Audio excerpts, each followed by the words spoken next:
116 på Laura. Oj, oj, oj. It's a little low.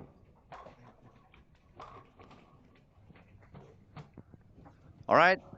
Hello, everybody. Louis talking again. We are back on live streaming. Let's talk a little bit about bowling, and we have a very interesting squad going on. A lot of good bowlers on the lanes. And I have a guest with me. It's going to be very special to talk to. Kilian, welcome. Thank Hello, you hello. for enjoying us. You've been playing already a couple of squads? Just one squad, and Just one squad? I got another one later today. So you're bowling the second squad today. Yes.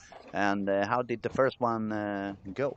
Not too great. Got a good game, game five, where I found it, but I was too late with my moves. Stayed with two strong balls for too long. Couldn't keep up with transition there. That pattern is a little bit tricky. It looks like we all do the same mistake. I'm going to include myself because when I did the analysis on day one, it was like, okay, 29 mils, 44 feet, and so. But then when you stop to analyze it a little bit more in deepness, you realize the oil is not going that far down. It's actually stopping around 20 something feet, and then it's just a brush pushing it down. So it's not that big of a cut.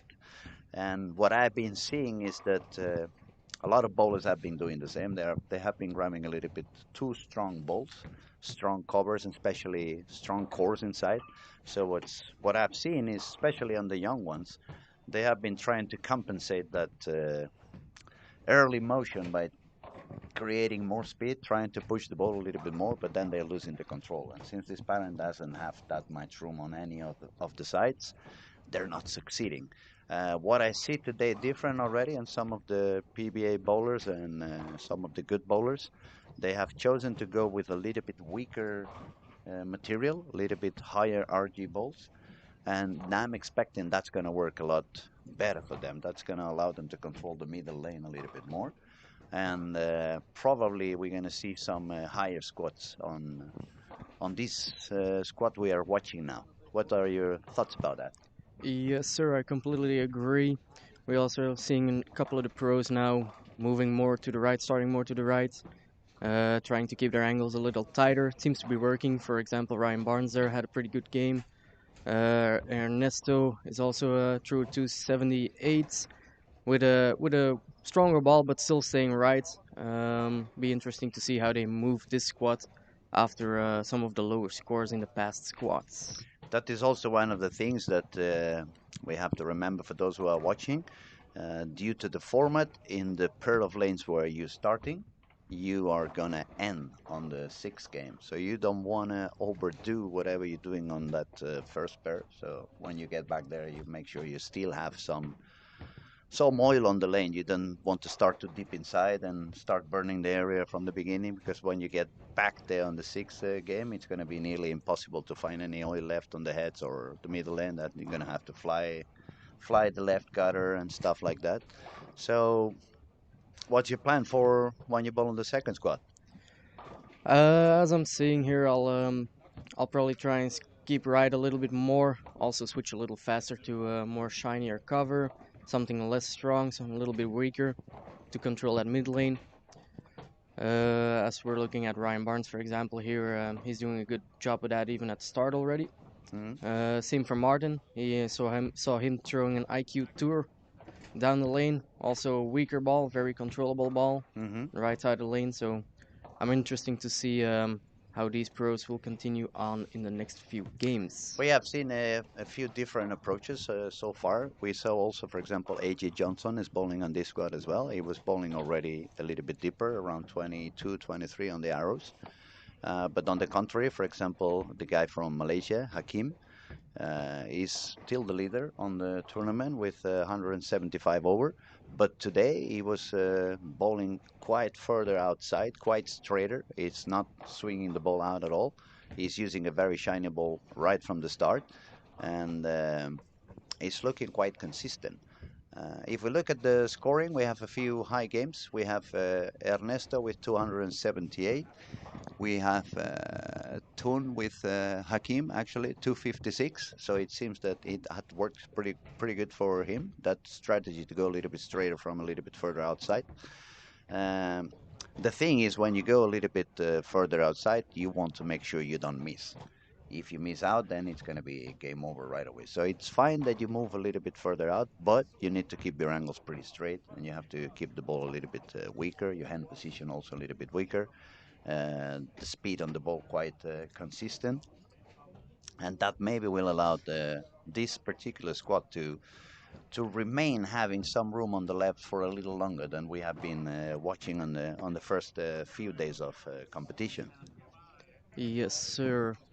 Talking about Hakim and his previous squad that he played, even during game 5 and 6, he was playing much straighter to the pocket for his keeping his angles very close to the pocket, and seems to work for him. He's a very, very, very consistent bowler. He's a lot stronger when you see him live than when you see him on TV.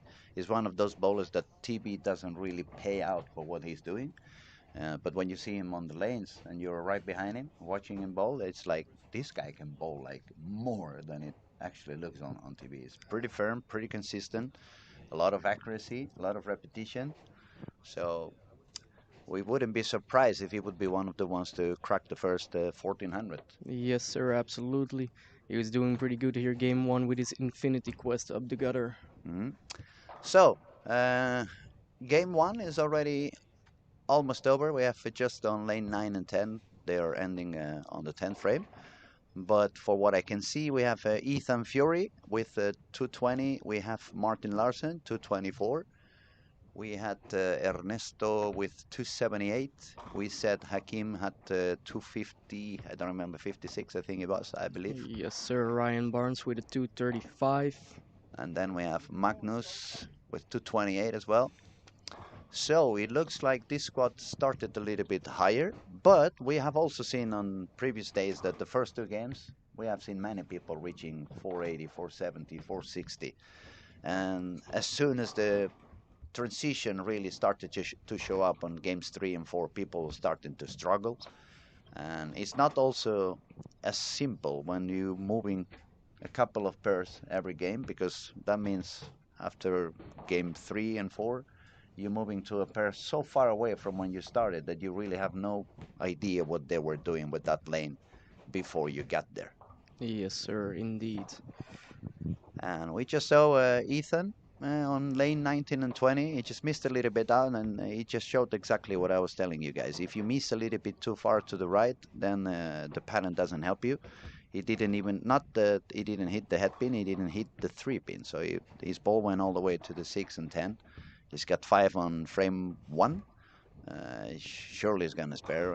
I think he's going to spare. But it's even such talented bowlers like that can get some problems when the lane is not that open up as we are lately used to.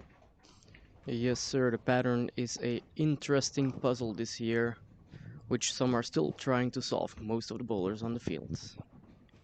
And I was telling yesterday that it must be a relief for amateur bowlers when they see professionals shooting a 160 game in this kind of pattern, because then it's going to kind of telling you everybody can have issues. Everybody can get himself into trouble if the lane is that complex, is that complicated, until you find the right spot, until you start using the right community, the right material. Find the right spot, find the right material. Don't go too aggressive on your angles. Also, you don't want to be too aggressive with your shot, because then you start losing the aiming and the control. And so it's kind of one of those patterns that it demands you to do a lot of things in the right way. You need to be aware of your spot. You need to be aware of your precision. You need to be aware of which ball are you going to use at every moment. You need to be very sharp at changing ball. You cannot take too long to do those changes. And it's a very interesting event, actually. I'm having a lot of fun by watching these days. Yes, sir. It also shows once again what separates the pros from the amateur bowlers is how quickly they find a solution to the pattern, and how they think on solving this problem of having a bad squad, what happened last squad, and how they continue on for their next squads. Yesterday, for example, during the warm-up, we had Andrew Anderson. He was shooting strike after strike after strike, but then when he began, the transition was already there for him during the warm-up and frame 1, 2. So he shot 160 on game 1, and it looked like he was going to go for a 300 game. Then, of course, professional like him, understanding the game and finding quick solutions, then he started shooting to 50, to 40, to 30. So he found his way out of the hole pretty quickly. But uh, that's one of the reasons why we keep pushing the amateurs to try to understand as much as they can about the modern bowling. The material now is a lot stronger than it used to be. The balls suck a lot more oil than they used to do back in the day. That forces also the guys who produced the patterns or designed the patterns to try to put more oil than they did 15, 20 years ago. And all those variables, they go faster and faster and they are bigger and bigger. So you really need to be awake and really need to get some knowledge if you want to succeed on any kind of condition. Yes, sir. If you're too late with your switch to the right ball or to try and keep up with the transition, your next game might as well be a 160 instead of a 220. Mhm. And another important thing when it's so tough, you need to make sure you get all your spares. If you are not good on sparing when you're not striking 8 frames per game, then you're going to get yourself into a bigger trouble. Absolutely. We saw that with, for example, Andrew having a couple of bad games and then he caught up with those 250s, 240s, but still hard to string a lot of strikes together. And it's the open frame in between that ruins the game. But if you're able to spare, you'll still shoot a 220, 230 out there. Mm. So on this squad at the moment, we have 37 bowlers out of 40 possible places. So it's pretty full for being a weekday office time, we could say. People is in the office, most of them. So the fact that we have so many bowlers proves how successful this edition is also being and how many bowlers we have wanting to compete against the very best in the world. We have already the scores for game one, and at the moment is Ernesto Reynoso from United States, young, super talented kid, is on the lead with 278. Then we have Hakim Tun from Malaysia, 256. Then we find Ryan Barnes with 235, Sean Rush with 230. Sean seems to like the fresh. He shot 270 yesterday on his first game. Yes, Today is sir. on 230. Then we have a couple of Swedes. Johannes Magnusson with 228, Martin Larsen 224. Germany showing back again. Dennis Linnard with 221. Ethan Fury 220. Pontus Folkhold, Sweden 213. Then we have Dan Harding from England with 213. Christian Azcona from Puerto Rico is on 208. And Jesper Agerbo from Denmark, he was the leader on the last squad, is on 206. So that means we have 12 bowlers above par at the moment. We have a lot of good bowlers going on, and on the squad. We can see also Nora is giving another attempt.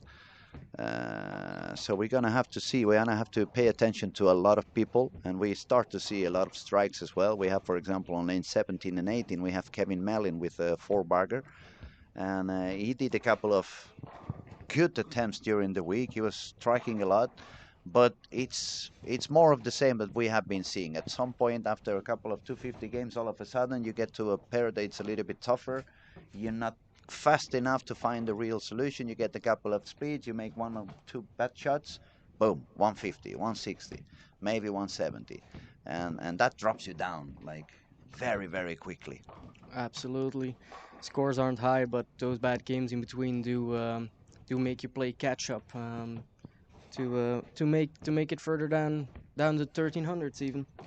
Another guy who from United States we have with us is Gary Haynes. He started with 187, but now he's bowling on 13 and 14, started with strike strike. So maybe he's also starting to feel comfortable and finding where he wants to be on the lanes. Other bowlers that we can mention with some name, we have Mike Stumpy, Don Harding is also on the lanes at the moment.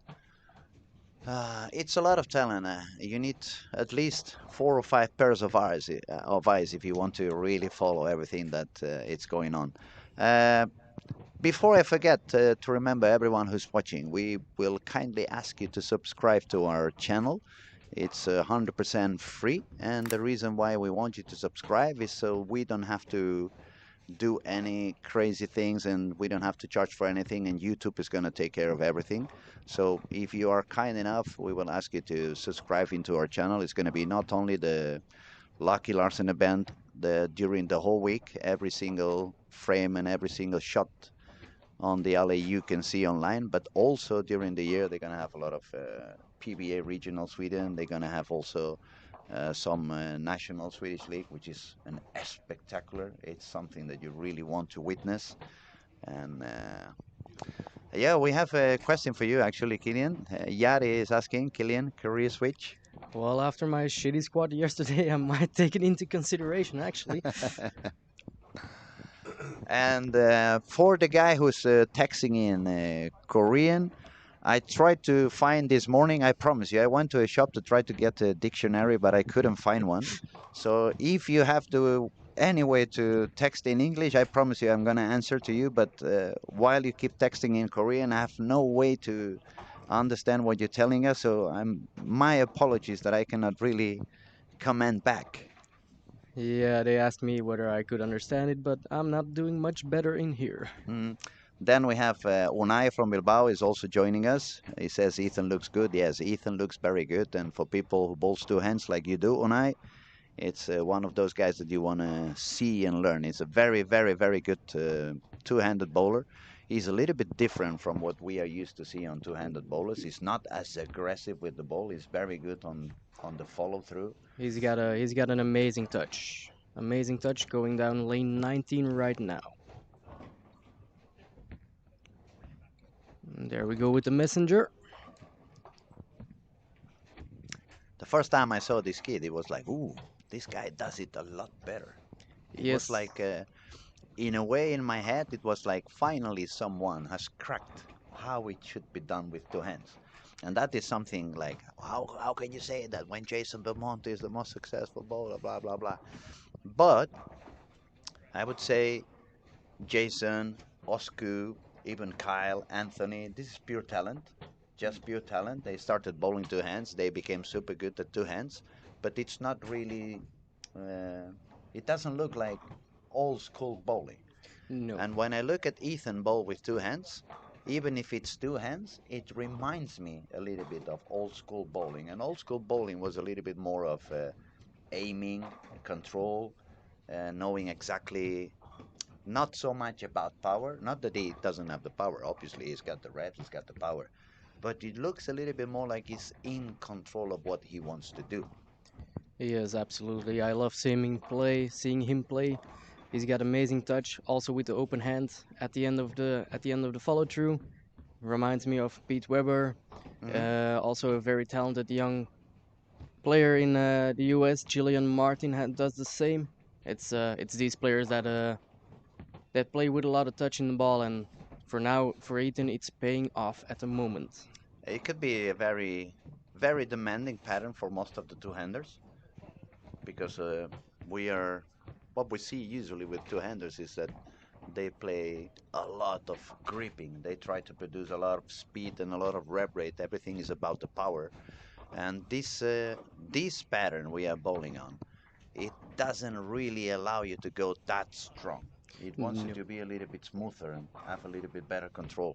Yes, sir. You gotta be able to play consistently.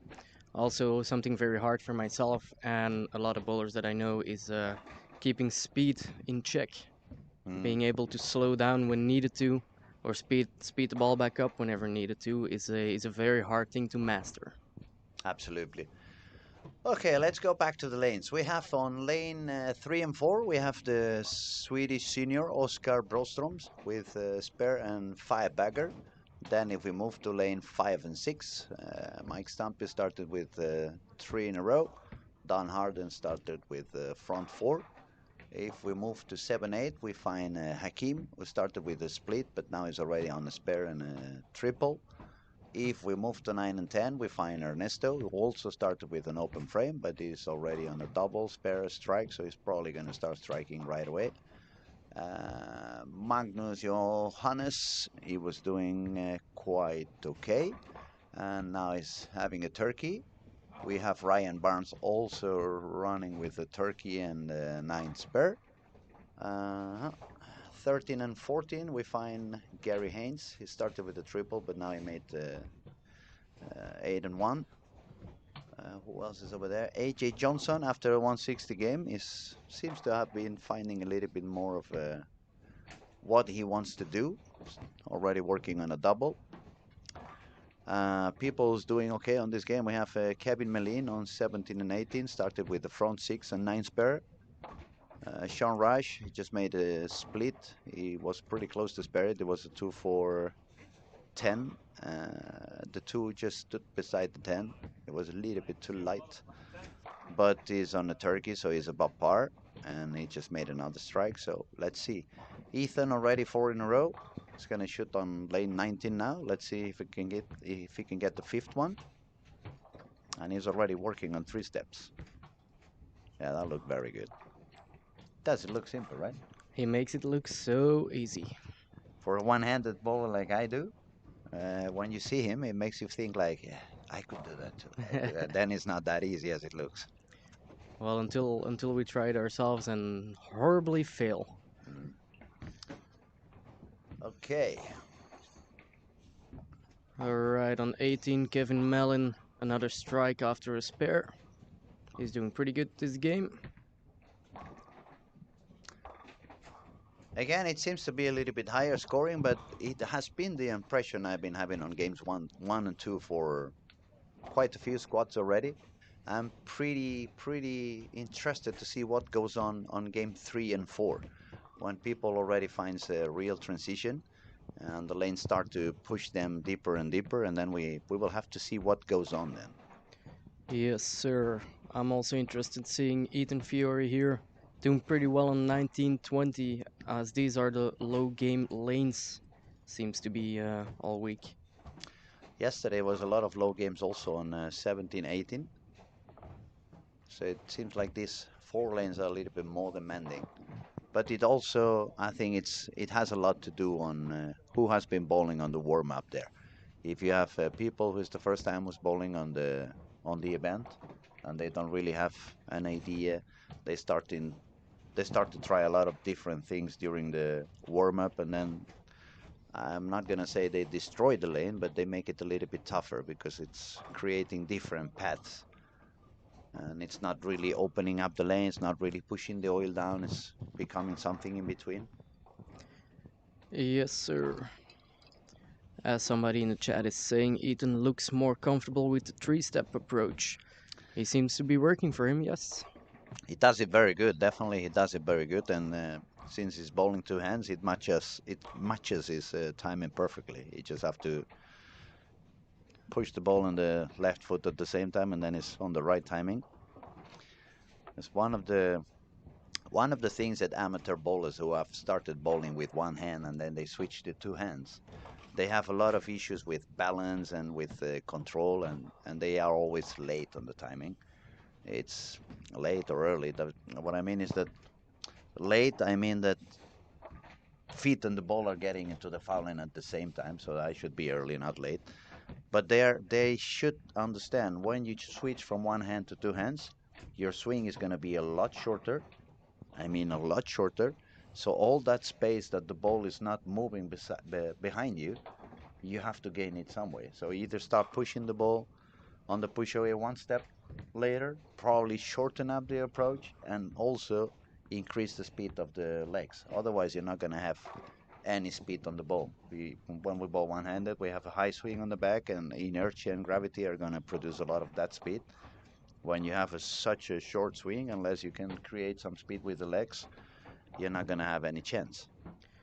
Yes, sir, indeed. The legs are so important for one-handers and even more important for two-handers to keep your legs under you and moving at the right speed. There's a lot of people that says, "Oh, I have no balance." You tell them you have to speed up your legs. No, how am I going to speed up if I have no balance already? Okay, then look at the best bowlers out there, one-hander or two-handers. They have very high speed on the legs. You don't see any super good bowler with that pace of 1, 2, 3, 4 on the feet. All of them is Yep, like 1, 2, 3, 4, 1, 2, 3, 4, 1, 2, 3, 4, 5. indeed. We have a question here from Andreas. Could a shiny new blue hammer be a solution for this oil pattern? I do not know. I haven't seen any of those go down the lane a lot. It might not be strong enough during the first set of games. Maybe later on in the block it might be a solution, but I have not seen many players try this so far. I would say it also depends on what's your speed, what's your rev rate. It's not the same if you have like 350 rev rates and 25 kilometers per hour, or if you have 22 kilometers per hour and 600 rev rate. So everything it's a little bit depending on which kind of bowler you are. Actually, a shiny new blue hammer wouldn't be such a bad idea. Uh, but it would require, since it's going to be shiny, it would require for you to be quite consistent on at least the first couple of games until you can move a little bit in and use that small area that's going to be created on your outside. Don't get me wrong, it's not apparent that after 3 or 4 games you can miss 10 boards to the outside. It's only going to be like 1 or 2 boards on the break point to the right, maybe 1 board to the left if you have the right ball. Definitely, what you don't want to have is a super strong ball that's going to read too early on the middle lane, because then it's never going to give you any hold on the left. That's going to make you push it even stronger. Then you're going to lose some consistency, and you're going to be more inconsistent. You're not going to be aiming or hitting your target as much as you wanted. So it's not a bad idea. It's not a bad idea. If that is the ball you would have on the kind of a weak ball you would have in the back, it's not a bad idea. Yesterday, for example, I was talking to Carl Eklund. By the end of the squad, they were using pretty strong balls, even if they were shiny covers. They were balls with low RG, high differential. So even if they can produce the speed on the ball was kind of wanting to read too early. The ball would want to go left, and as soon as they miss 1 board to the left, they would never get the hold. No, exactly. I see we have Linda Barnes in the chats. Yes, Ryan is doing pretty good so far. He has two in a row in the eighth frame. We'll see where that goes. What I'm noticing though is a lot of the bigger players are making very big moves already in game two. Ryan Barnes has made a big jump left, as well as Hakim Toon has made a big jump left as well. I didn't see Linda was watching. Linda, nice to talk to you. It's Luis over here. For what you texting, I believe you and your husband not coming this year. We're gonna miss you. You're always welcome. You are always more than kind and welcome in Sweden. So hopefully next year you make it again. And no worries about Ryan. We'll take good care of him. Off the lanes, on the lanes, I know he can take care of himself. And thank you for your comments. Shall we back to scoring? Let's see what goes on. We have Kevin Mellin is going to shot 259 on lanes 17 and 18. Ethan Fury had a couple of splits on 9th and 10th frame, so he just made 200. Sean Rush, if he doubles, is going to go all the way to 222, so not a bad game. Nora, she missed the single pin, but she shot 220, so she's back on over par, 411 for her. Then, what was Ryan bowling at the moment? I lost him. He's bowling there on, what is it, 11, 12? Yeah. 11, 12. Over there, yeah, he's got a couple of spares, turkey spare double, and he's going to shoot now on 12 to get another strike. Yeah, he's a little bit deeper than he was, that's for sure. We can see on his standing position. Start position is a little bit deeper and shooting somewhere around 20 something. And he got a lovely strike. He's looking a lot more solid than he did yesterday. Probably it was good for him to have a first squad, try a few different things, find out what's going to work best, what's not going to work that good. And this guy's got a lot of potential. Oh yeah, I mean, absolutely. he's He got had a a super successful season on the PBA Tour. It was very fun to watch his shows, even if he had not the best of the luck, but it was a very strong performance.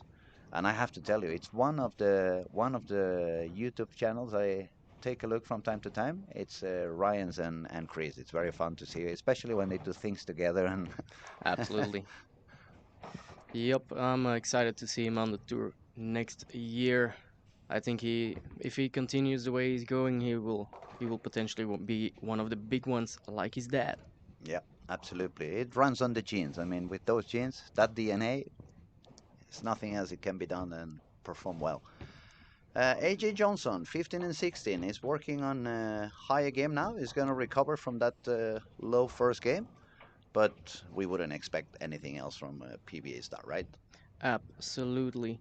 Interesting to see where he goes the next few games. Jesper Abergo, the guy from Denmark, he was the leader on the squad yesterday night. It's already at 443 after 2 games. His partners on the lane are not doing that well. We have Laura with 245 after 2 games, and Joey with 338. Robin Persson 367 is not so high either. Eric Jones 348. As you can see, the people who have some issues to find the right spot, it becomes very, very tricky. It demands a lot of not only focus but patience, I would say, if you don't get. And that's one of the things I've been seeing during the week, especially on the young ones. They have got used, especially European ones, they have got used to do so much striking during the weeks and during the days. As soon as they only strike 3 or 4 times per game and they have to spare 6, 7 times per game, it's like not only they become a little bit more tense, but they get exhausted by the end of the day. Yes, sir. I would say it's also a mental thing in the youth these days, as patterns are easier. Bowling balls are strong, striking a lot of messengers going down the lane, and whenever the pattern is quite hard and there's not a lot of strikes going down, you have to stay strong mentally, adjust, find the right line, and make the spares to make sure you don't have too bad of a game. Absolutely, absolutely. I see in the comments we still get a lot of Korean text, but unfortunately I still don't. I still don't get it. I hope you're not complaining, and hopefully you're having just a lot of fun. Okay, Martin Larsen. Oh, Martin also had one single ping on, 185 on that 15 and 16. That's gonna drop down a little bit to 400. He had 224 and 185, so he's on 9 over after 2. AJ is looking a lot better on this pair. He's gonna go for 248, so he's gonna go up to 10 over as well. Ryan Barnes ends up with 471 after 2. That's pretty good. And Ernesto 192, so 470. That's probably gonna put Ryan on the lead, unless Hakim did okay. What was Hakim bowling? It's too many He's lanes. bowling on lane 8. True, He's true. going for 3 212, strikes. 212. So it's gonna be 460 for him. Ooh, 470. yep. 469. No, yeah, 469. No, 467. Oh, I need to clean my glasses. I don't see anything. Nope, he's also doing pretty good. A little bit less of a game than last one. He made a big move left. And also a big move back from Christian Azcona from Puerto Rico. He shot to 40 on lane 19 and 20, which is a pretty good score. And he moved up to 448. Game 2 is almost done. We just have a couple of guys having to end their 10th frame. And as soon as we have that, we will refresh the scoring and we will update, because if it's a little bit tough for us with so many screens, I guess when they are on YouTube, they can only choose one camera on one pair or a couple of pairs. So it's harder for them to know exactly what goes on around the whole block. So if you give us a couple of minutes, as soon as we can refresh the scoring, we will let you know exactly how things are standing after 2 games. Yes, sir. Looks like in the chat that we have somebody who understands Korean a little bit. Uh-huh. He's just trying to teach us how to bowl. Okay, I appreciate that. Maybe you got me a little bit old for that, but anyone else who's reading and learning something, it's good. We always appreciate when people is trying to help the bowling community and make the sport bigger and make the sport better. So thank you very much for your comments.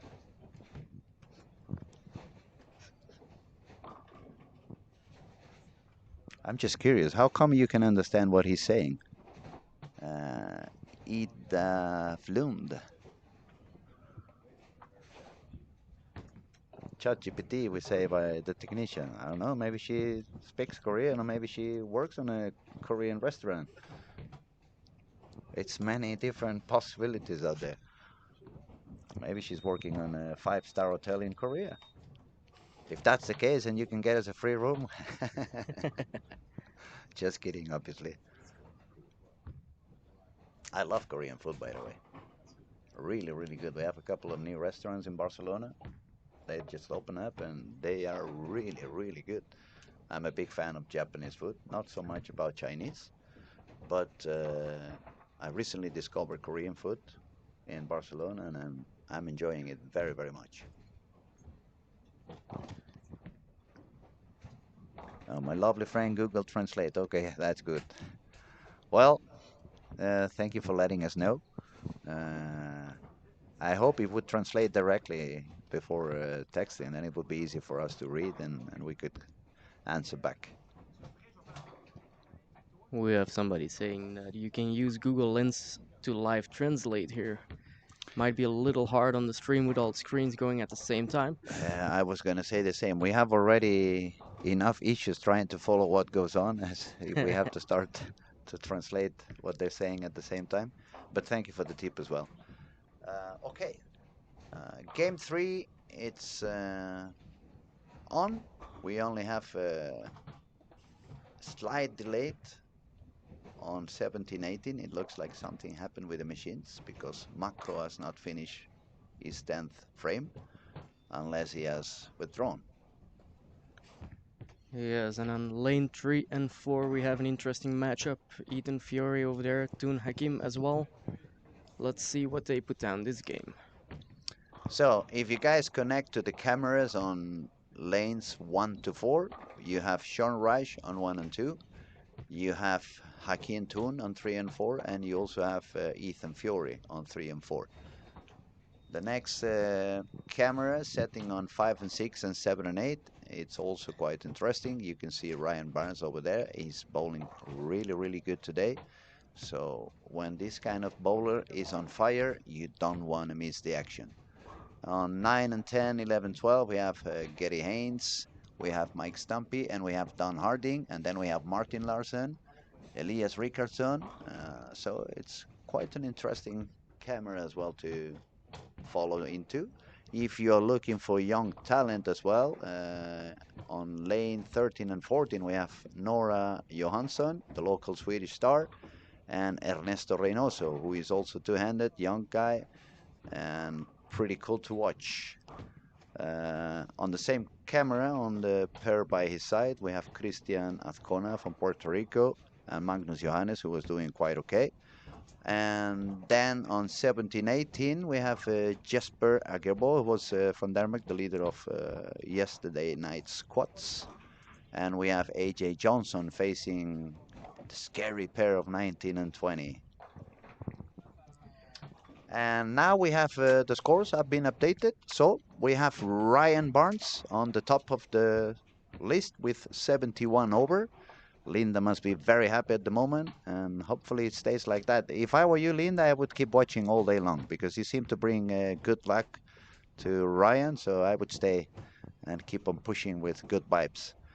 Second position, Ernesto Reynoso, 470 after 278, 192. Hakim is on third place, 256, 211, so that's 67 over for him. Number 4, this is the Swedish guy, Kevin Mellin, 451, 193, 258. Number 5, we have Christian Azcona, Puerto Rico, 448, 208, 240. Jesper from Denmark is on 6th place with 443. Then we have Sean Reich with 437. Johannes Magnusson, 435. And we can go all the way up to 16 bowlers who are still on the par. So this squad has began with a little bit higher average than we have been seeing so far. But, and here comes a big but with capital letters, almost like in Las Vegas, you know, shining. What's going to happen on game 3 and 4? Transition is coming up.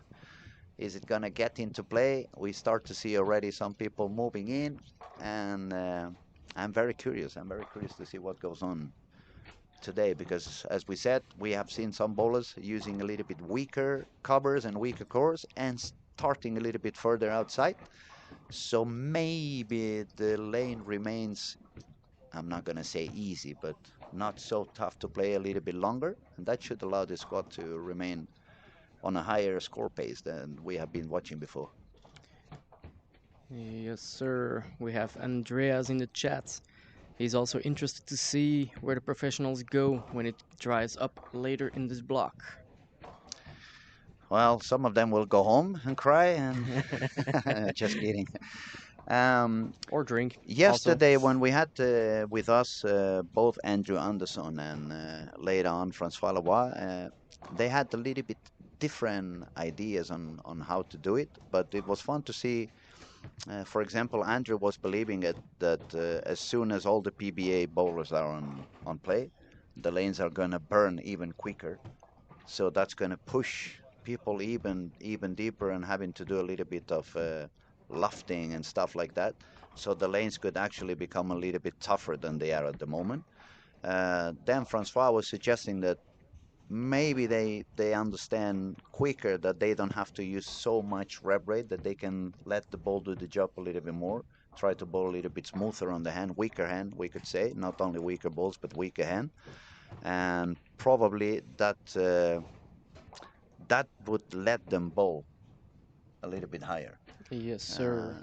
I'm still hoping I was right at the beginning of the week when I said the cut would probably be 150 over. It doesn't look not even close at the moment, but I'm gonna keep on praying so I don't look like an ass. And but we'll see. It's a lot of things going on. Also, the weather is gonna change from tomorrow. It seems like it's gonna be a little bit more humidity. It's gonna be some more rain. Uh, Other factors that are going to change is going to be a lot more people in the bowling alley, so the bowling alley is going to get warmer. So we have to see what goes on with the lanes when the weather it's wetter, but also a little bit warmer. It could create a little bit of a mess, but Yes, sir. Also, more better and better players by the end of the week. Also, averagely more rev rate going down the lane, which speeds up transition quite a bit. yeah, that's what Andrew was trying to explain yesterday. If a lot more good bowlers with high rep rates bowl together, the lane might dry up a little bit too quickly. So we'll have to see. We have to see. Alright, how are the lanes looking? Ryan Barnes with a little bit of a rougher start. Did spare a 210 though, so yes, Linda, you are bringing him luck, it would seem. What else have we got right now? Gary Haynes starting with 3 in a row. We have Hakim Tun, 2 strikes, 9 spare, and another strike. Ethan Fury is struggling a little bit right now. Let's see how he fixes that. But that's a little bit what we were mentioning before. Now it's game three, so that means Ethan has already moved 8 lanes to the left in his case. How do you see what was going on 8 lanes away from you? Unless you have somebody on the back and you can go check whatever they are doing there, so have a better idea. You just have to feel it, and that is one of the reasons why I keep telling when people says, "Oh, golf is the most difficult sport out there." Yeah, but when I play golf, I see the bunker, I see the tree, I see the water. So you try to avoid those areas, but they are clearly for you to see. In bowling, we don't see those areas. We have to feel those areas, and that requires a, a special touch in a way. Yes, sir. It's very hard on an invisible playing field. A game only counts 10 frames, and it's very hard if you have to use one, two, three, even in worst cases 5 or 6 frames to find your line again if you're moving through the entire house. We have some fans for Ryan also. Califals over there. Let's go, Ryan.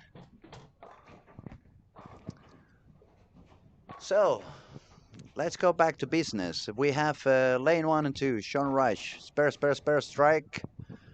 Kevin Mellin, who was doing pretty good as well with 50 over, started with strike spare double 9. It's a 6 pin, so it's going to be a spare.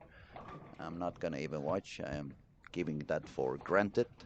And Nora Johansson on 13 and 14, double spare strike. And where is Ernesto at the moment? She's next to Nora there. He's got Exactly. a spare strike, I know split it was spare, and another somewhere. strike. Hmm? So from the people who were standing on the top, we could say probably at the moment the one who's suffering a little bit would be Ethan. because he's bowling on 3 and 4, and yeah, he got strike on the fifth frame, but he's currently 14 under the par on this game. Um, it's quite demanding. I mean, we have to admit it's very demanding. It's not one of those patterns that you can play blindfolded. No, but that does keep competition interesting. I love it when the lanes are a little harder. Alright, I might perform a little bit less good, but still, I like interesting puzzles to solve, and this is one of those patterns that keeps it interesting. Same for Ryan Barnes right now on lane 8. He started with a strike and got a couple of spares now. Let's see what he does. Is he gonna hold? For Ooh, pin was a little forpin. bit in. Yeah.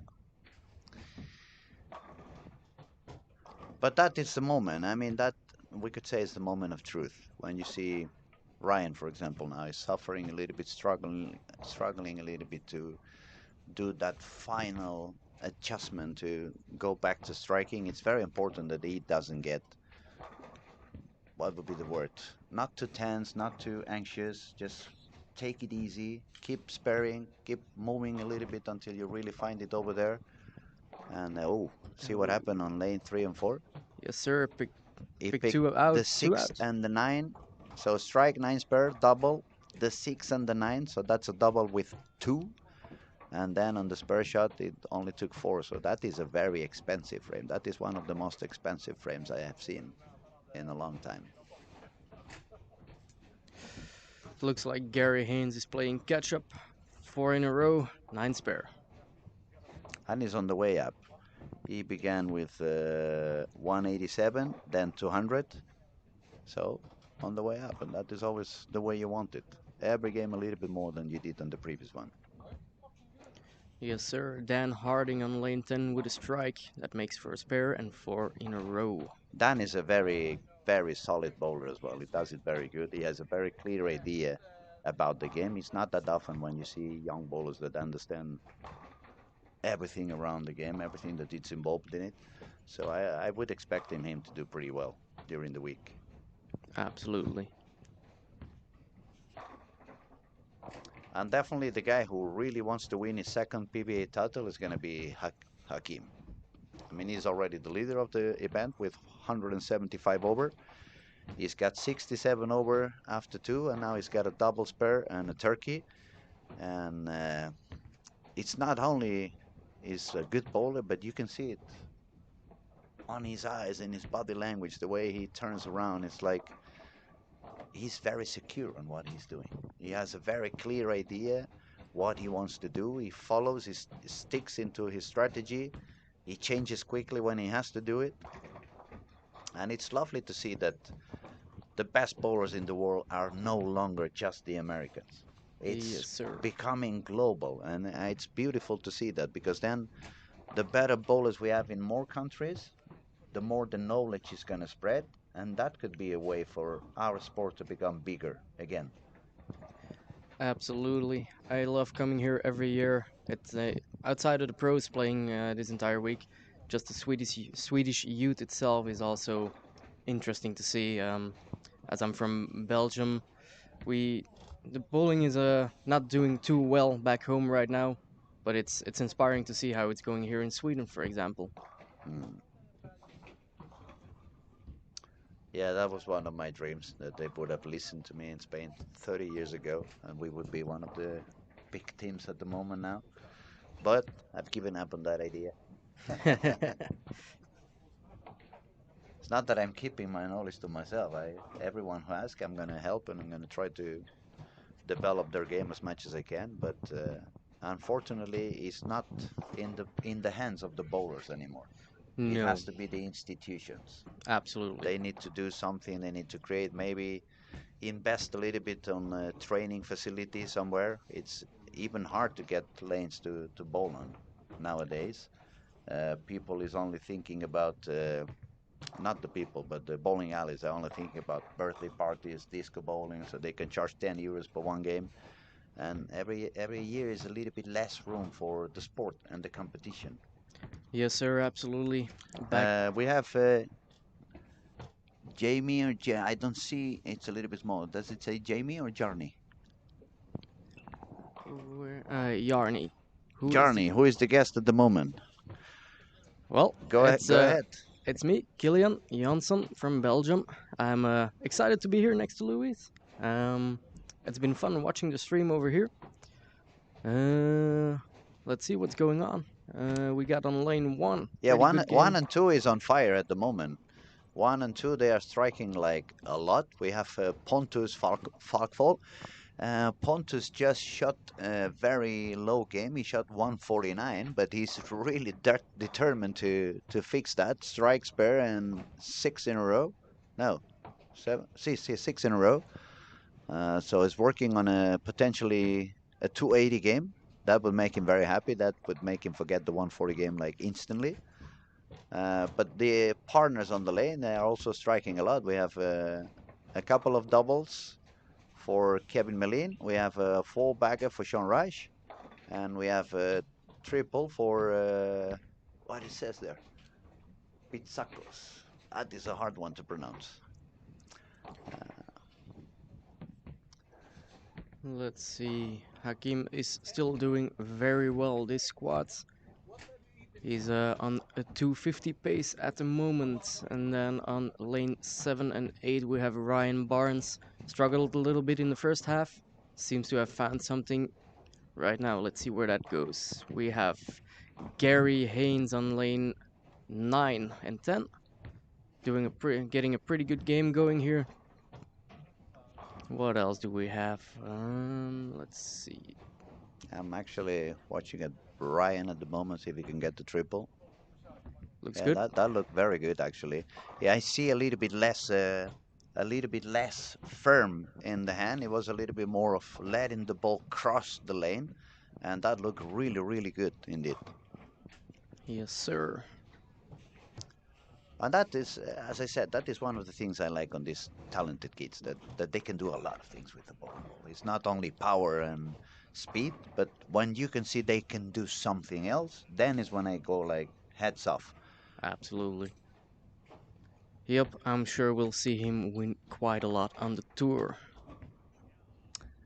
Okay, AJ Johnson, lane 19 and 20, not so happy. He's got a spur, 7 and 1, another spur. Now he made a triple, but this the third strike, it was 10 pins staying there a little bit longer, and his body language was a little bit like, it was not exactly what I wanted to do, or not exactly what I was expecting. But again, it's the first squad for AJ.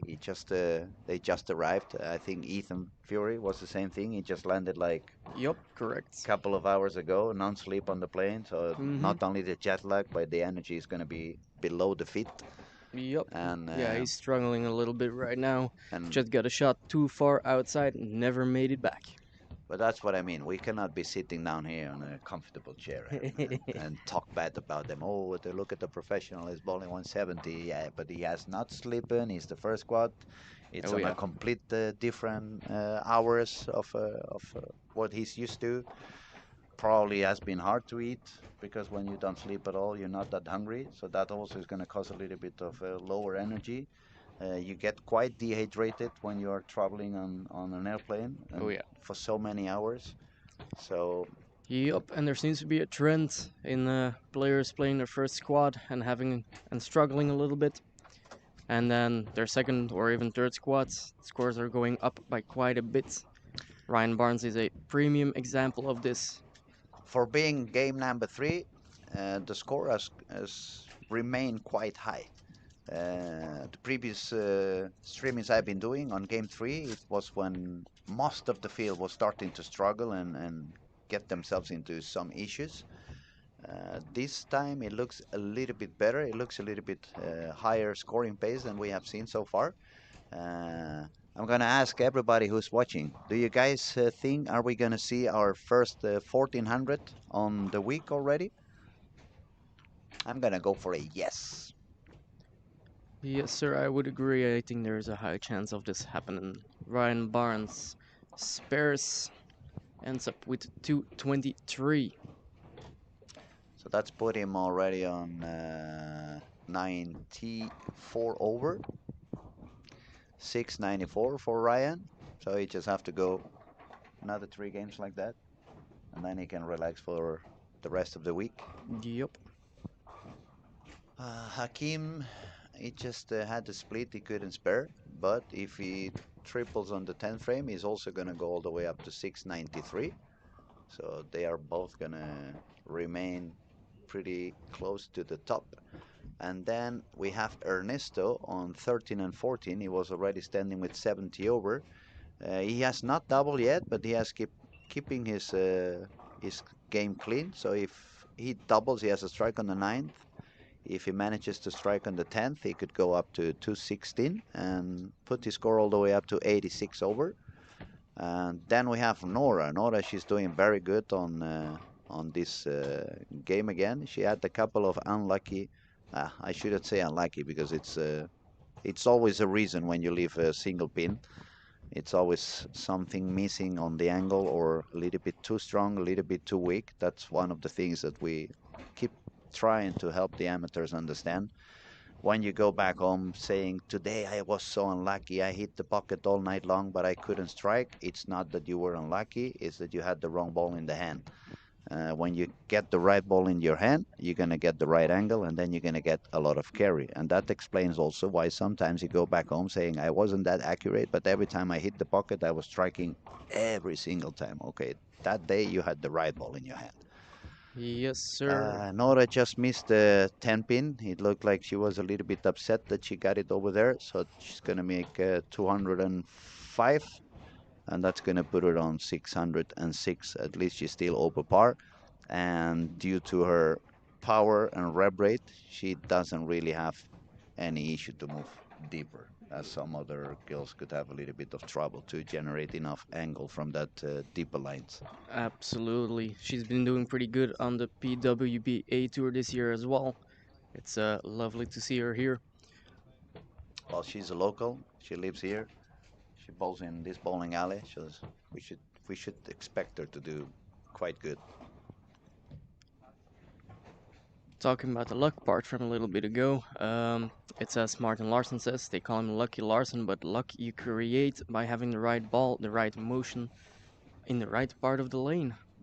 Absolutely. Where is Martin, by the way? He was He somewhere in is there. at lane 11 and 12. 11 and A 12. little bit of a rough game. Oh yeah, Started with a strike, three couple. splits over there. Yeah. Yep, opens. Now strike spare again. He needs to strike out for a 184 so it doesn't drop down too many pins. It's quite demanding. It's quite demanding. And as I said on the previous days, sometimes it's not only about how good you do it, but you also need to be a little bit lucky on who you follow. Absolutely. If you follow somebody who is kind of ripping off the lines on the lane, well, you better start taking a coffee and sign up for the next squad. All right, 1 and 2 was high scoring. We have Pontus. At the end, it was a 235, so he almost made it back to par, 597. But Kevin Mellin, the Swedish local, 689. What about that? He's getting stronger and stronger. 193, 258, and now 238. So he's probably going to be on the lead. No, sorry, he's going to be right behind Ryan because Ryan is 94 over, and then it's going to be Kevin, and then it's going to be Hakim with 82 over, and Sean Rice was doing okay. Where did he go? Lane 1 and 2, he shot a 221 for 221. 6.8, So 58. 58 over.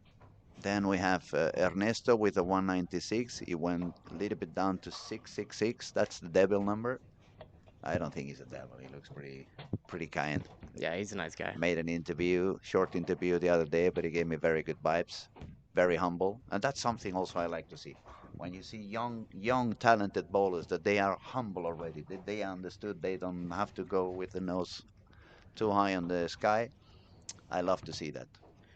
Yes, sir. And even for the pros, it's amazing as a normal amateur bowler to be able to talk to those people, to talk to your idols, and not have them stuck up their nose to you. Which most of the pros are all awesome guys. All of the ones I've met, I love them all. It's one of the best things in our sport. Not everybody is open, obviously. That's human life, Yes, sir. and that's the society we live on. But one of the good things we have in bowling is that even the biggest of the names, they are very humble. They are very easy to talk to, very open. You meet them over and over again in many different places, and even after a couple or 3 years you haven't met them, they come to you and they hug you like you're part of the family, and that makes it special, and that makes it very. I think it's one of the best things to connect with the amateur bowler as well. If Absolutely. if they become inaccessible, then you don't really want to follow them. You don't really want to check on what they do. You may even lose an idol if it's like not acting the right way. If they do it the way they are doing it nowadays, it's the contrary. You Uh, go back home and you tell all your partners, I was spending time with this one and that one, and they gave me a shirt and they gave me some tips for free, etc., etc. And again, if we want to make the sport bigger and bigger, that's nothing else that we can do than really being open to everybody. absolutely. It's the only way to grow the sport. It's uh, it's amazing to see. I had a story from back in the day. I almost quit bowling, and there was one specific pro who did something for me, and it kept me going, and it brought me to where I am today. I gotta thank Osku Palermo for that. Oscar's a very nice guy. We made a camp together a couple of weeks ago in the north of Sweden. We had a lot of fun. And okay, we have here Tom W says Nora was unlucky. Two sevens. Yeah, but again, even a seven pin, even if it's a solid seven, even the solid eight, it has an explanation. Of course, it's unlucky because then you see somebody else making a Brooklyn or getting a strike with a very light shot or whatever. But bowling is not when you hit the pocket. When you hit the pocket and you don't strike, There, unless the pins were standing in the wrong position, it always has to do with the angle. And you can say it, you can call it unlucky, but on the other hand, it's yeah, maybe that ball is a little bit too strong. Maybe the ball is a little bit too aggressive. there's always some kind of explanation for it. If we look at the pros, even on tour, all the messengers going down the lane, this is created by them having the right ball motion at the right time. Of course, I'm gonna admit if that happens to me, I make five perfect shots, understand me, and I get a couple of solid sevens, I'm gonna be the first one saying, "Oh, I was so unlucky." Same here, same here. But then when I'm cool and I'm out of the lanes, I'm gonna tell myself, maybe I had the wrong ball in my hand. Absolutely. Most probably, I had the wrong ball in my hand. All right, game three is finishing up here. We have lane 11 and 12 finishing up their 10th frame. Same for 19 and 20. I remember Gary Haynes shooting a 256 to get a little bit further above the par. A very surprising game we had on lane 15 and 16. Cristian Azcona, Puerto Rico. He shot 139, but it was one, two, three, four, five splits on that game. That is very hard to survive when you get five splits, Yep. and he's not going to be happy. He was sitting down at 48 over. Now he's sitting down 13 under. That's going to force him to do a lot, like a 750 on the next three, and that is not going to be an easy thing to achieve. So, one more minute, so everybody has switched lanes, and we can refresh the scoring and give you a true update on how things are standing. In the meantime, I'm going to remind you if someone else is just joining us, we kindly ask you to subscribe to our channel. It's 100% free, and if you do that, you're going to be helping us to get a little bit of help from YouTube and the advertisements so we can keep the channel absolutely free, and then you can keep on watching this kind of high level competition without having to pay anything. So if you have some friends who like bowling as well and they like to see the professional bowlers online, just send them the link and tell them to subscribe as well and follow us and watch us. And again, Feel free to say whatever you guys want. Feel free to criticize. Feel free to ask. We are here for all of you. Now, scoring. Lanes 3 and 4. We have Ryan Barnes with 94 over. Then Hakim has gone. Where did Hakim He's at has gone? 19 and 20 19 right and now. 20 with 82 over. Uh, Kevin Mellin, it's on 5 and 6 with 89 over. Sean Reich is bowling with him, 58 over. On the same pair is bowling now Gary Haynes with 44 over. On who else is doing good? We have Dan Hardin, 57 over on 13 and 14. Then we have, yeah, not that many people left on high scoring at the moment. We went from 16 people being above par to having only 10 people above par. So remember what I was saying after when Absolutely. we were getting close to the end of game 2? I want to see what happens on game 3 and 4. Game 3 has already been a little bit critical for some of them. I can see games on. I'm only gonna talk about top 25, but I see 180, 190, 181, 177, 170, 145, 139, 167, and those are 18, 17, 16, 170, 145, 139, 167, 156 for Jesper Agebo from Denmark as well, and that's an old school guy. It doesn't really make things very complex or complicated. So yeah, definitely when transition shows up and the traffic hits you, it hits you badly. It feels like it's driving 9 o'clock in the morning in Barcelona. It's impossible to get anywhere. Yep, I know that feeling back home. But game 4, it's going to be pretty interesting. Now we're going to do a little game as we did yesterday. We're going to ask you to make your bets. What do you think is going to be the higher score on fifth and sixth game? Is anyone gonna go crazy? We remind you that games 5 and 6 they are the turbo games. If you don't have enough scoring to make it into the final, but you have a very high fifth or sixth game and you made the turbo, that's going to give you a pass into the final. We have a couple of spots for the girls as well, a Correct. couple of spots for the seniors, and a few spots on the early birds. So it's a lot of bowling still to come. Oh yeah, absolutely. A lot of good bowlers on the next few squats going down the week as well. So early birds is going to be the athletes position 1 to 4th in a separate standing from squad 1 to 10 who have not qualified on any position on the first. Then we have 3 girls, not 2. Looks like it's going to be 3 girls going into the 3 or 4. No, that's the early bird. No, that's not the lady. Sorry. Then we have 2 spots for the seniors, 2 spots for the under 21, and 2 spots for the female.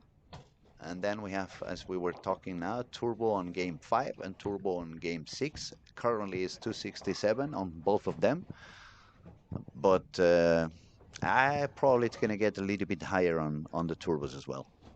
Yeah, I expect to see some 280, maybe even 290 games on those by the end of the week.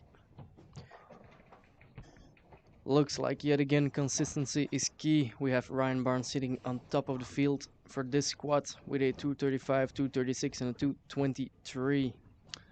We have Kyle Clemens saying that Ryan Barnes will throw 300 on game 6. Linda is going to be very happy if that happens, that's for sure. Uh, we would be delighted. Then we have Tom W says game 5, his bet is 257. Game 6, his bet is 256.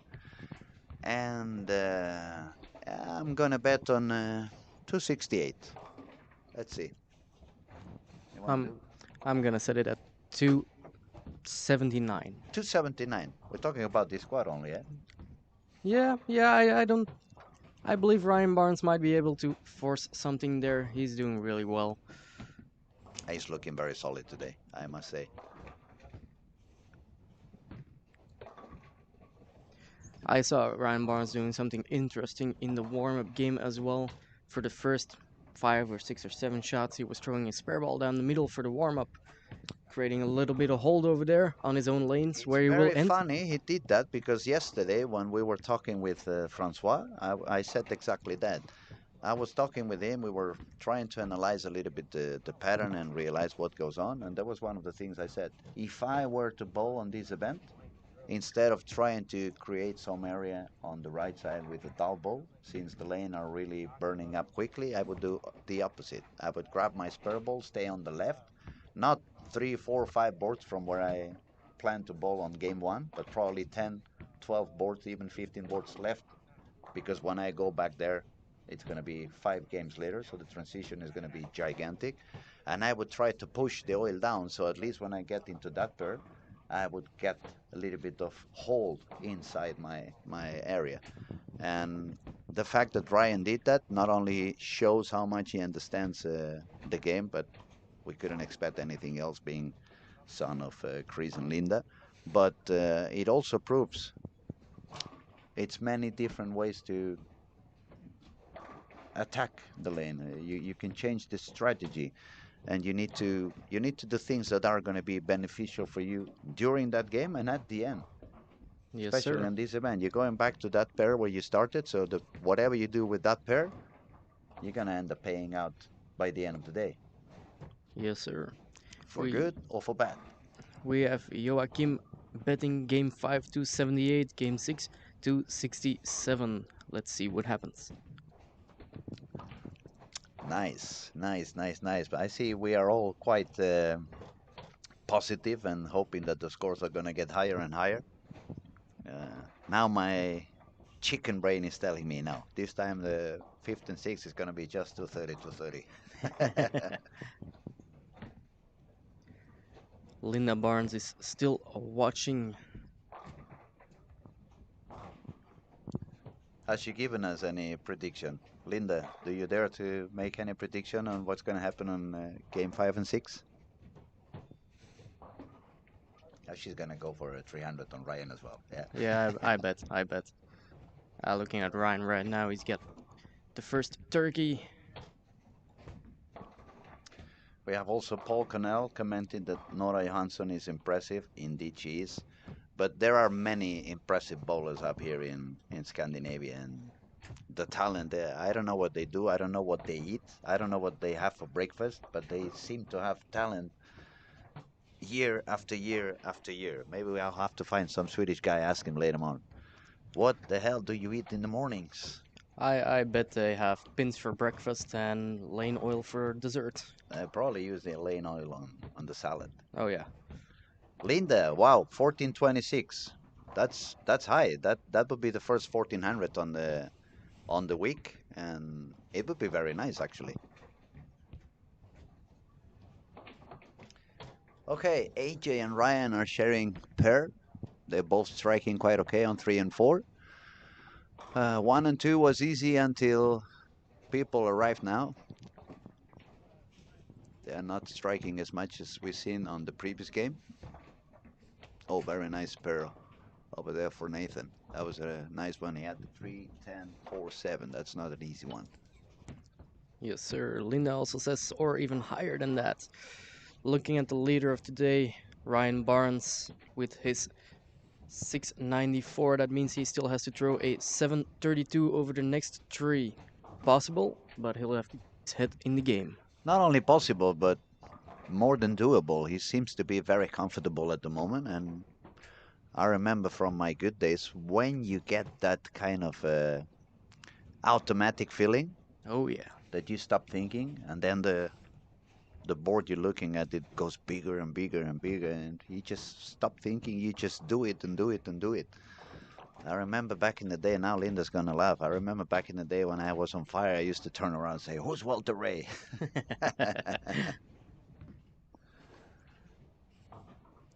Okay, let's try to find Ernesto because Ernesto was doing quite good as well. He's Oh, bowling on 17 and 18, strike, split, spare, spare, split. So not a good beginning. That seems to be the pace he's been on for the last few squats he played. Very strong start. He'll still have to figure out the back half of the block. mm, the difference that I see on Ernesto and Ryan to compare two young, talented two-handed bowlers is that Ryan is very successful today at letting the ball do the job. He's doing a lot less gripping that we usually see on him, and Ernesto is still gripping it a little bit more. So I guess the middle lane, as soon as the transition is hitting, it's becoming a little bit harder for him to control. I'm talking about Ernesto now, while Ryan is managing to just let the ball go forward. Yes, He's not sir. not really reading that early on the middle of the lane, so he doesn't need to over push it. Now let's watch Ernesto on lane 19. He's already standing in front of the ball return. He's kind of lifting it a little bit, and it was out of the target, nearly not hitting the headpin on the left side. And the body language is already a little bit like he's not enjoying that pair. No. On the other hand, also on his pair by his right side, 19 and 20, we have Hakim. He started with the strike, split, 9 miss, spare, spare. So he's not also doing that good on that pair. But Hakim is super strong. As soon as he finds something that's going to work, he's going to probably strike out and at least save that game. In the chat, Tokyo Janitor, yes, sir, this is live. Is this live? Yes, absolutely. Absolutely live. We are currently, well, if he says Tokyo, it probably is on Japan. It's a few more hours than it is here, sometime in the midnight, even later. But have a cup of coffee and join us for a little longer. This is live. This is from Sweden, Helsingborg, Olympia Bowling Alley, PBA event, the only PBA event out of the United States at the moment. The Storm Lucky Larsen 2025. Let's see if Ryan goes for number 5 on lane 4. Oh, a little dip. Looks good. Good. He had the health. He had the health. He's shaking his head, so I think I saw it pretty good that he missed a little bit in. But that's good news. When that happens, you just have to say, "I'm checking the room," just Oh, yeah. making sure it's still there. Looking up the boundaries.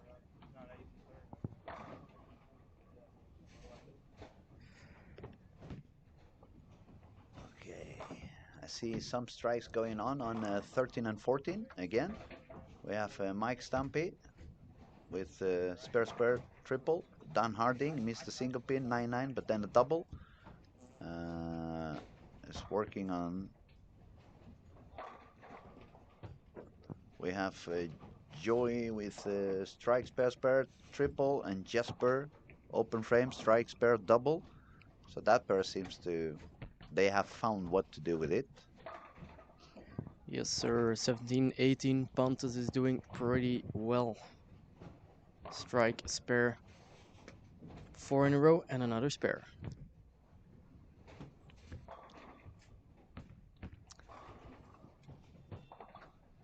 What we really see happening now is that people who is scoring, they are scoring quite high. Yes, sir. But those who have lost a little bit the touch, they drop down like a lot. And that is another proof that this pattern is quite demanding. It requires a lot of focus and concentration. If you give up a little bit, even if it's just for a couple of frames, a couple of minutes, you can pay such a high price. Yes, sir. Look at Hakim Toon on lane 1920. Couple of opens. Now back to striking. As I said, if he finds something, he's gonna strike out. This guy is super strong.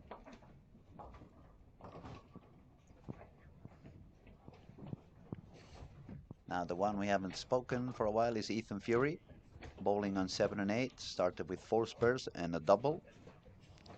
He's sharing pair with Martin. Martin is not finding his game today. There's a couple of open frames there. Only 1 strike after 6 frames. Let's see where he's staying. He's quite deep in the lane already, around 23, 24 on the arrows. I wonder if he's still using that IQ. It looked a little bit more polished ball now. Yes, sir. But it's hard to tell on a screen which ball is he using.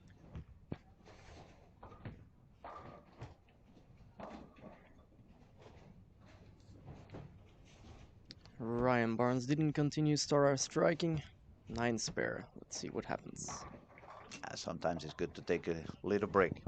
Take a spare, relax, start again.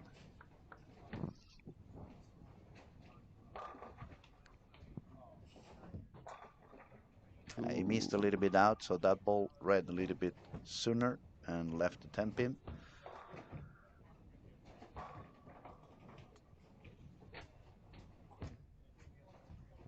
I guess it's normal. Previous shot he missed a little bit in. Yes, sir. So next one, your brain, not even yourself, the inner brain wants to take control and change a little bit whatever you have done. And 17 and 18, it's really crossing on Ernesto's brain. He has already 3 open frames and he just left the 4-6-7. So unless he has a very big bounce on the pins, that's gonna mean that's gonna be 4 open frames out of 8. Potentially 160 if he strikes out. So he's gonna drop down from 66 over to somewhere in 20 over if he strikes out. So we'll have to see what goes on. Yeah, he's very upset at the moment.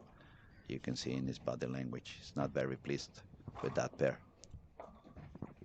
Yes, sir. We also have somebody in the chat asking about his friend Sophocles. I don't know if I'm pronouncing that right. A little bit hard. He's Uh, on 17 and 18 as well, having a little harder of a game right now. Sophocles, I would say. Please tell, let's go Sophocles for my friend. Who is your friend playing? Is he? That's his name, Sophocles. I remember. Yes, I it's think I've 17 and seen it. 18 right now. 7. No, that's the pair that is being very complex for Ernesto. And yeah, Sophocles is suffering a little bit as well. He's got spare strike, open frame, spare miss, strike 6-0. But yeah, probably. Do you know if he has just arrived today? Maybe. So could be if you. I usually bowled really, really bad the day that I traveled. Oh yeah, I hated to bowl the day that I traveled. I always perform like terribly, terribly bad. absolutely same here. I used to want to bowl as fast as possible, arriving to these kind of Hmm. events, but I kind of learned to not do that anymore. When I arrived, I took a good night's sleep first before bowling. We have a very funny comment in here by Anders Lundball. Says maybe Getty Haynes should give his wife a kiss. Well, we're gonna give our best regards to Dino Castillo from here. Dino, hope everything is fine with you. And what else? I've seen somewhere here some comment. Uh, Tom W says, Killian, sorry you're out. And Tokyo janitor has been asking on different places. Is this live? It's live on every single channel you open up. It's just different cameras on different pairs, so you don't miss any of the action. But yes, we are live on every single camera.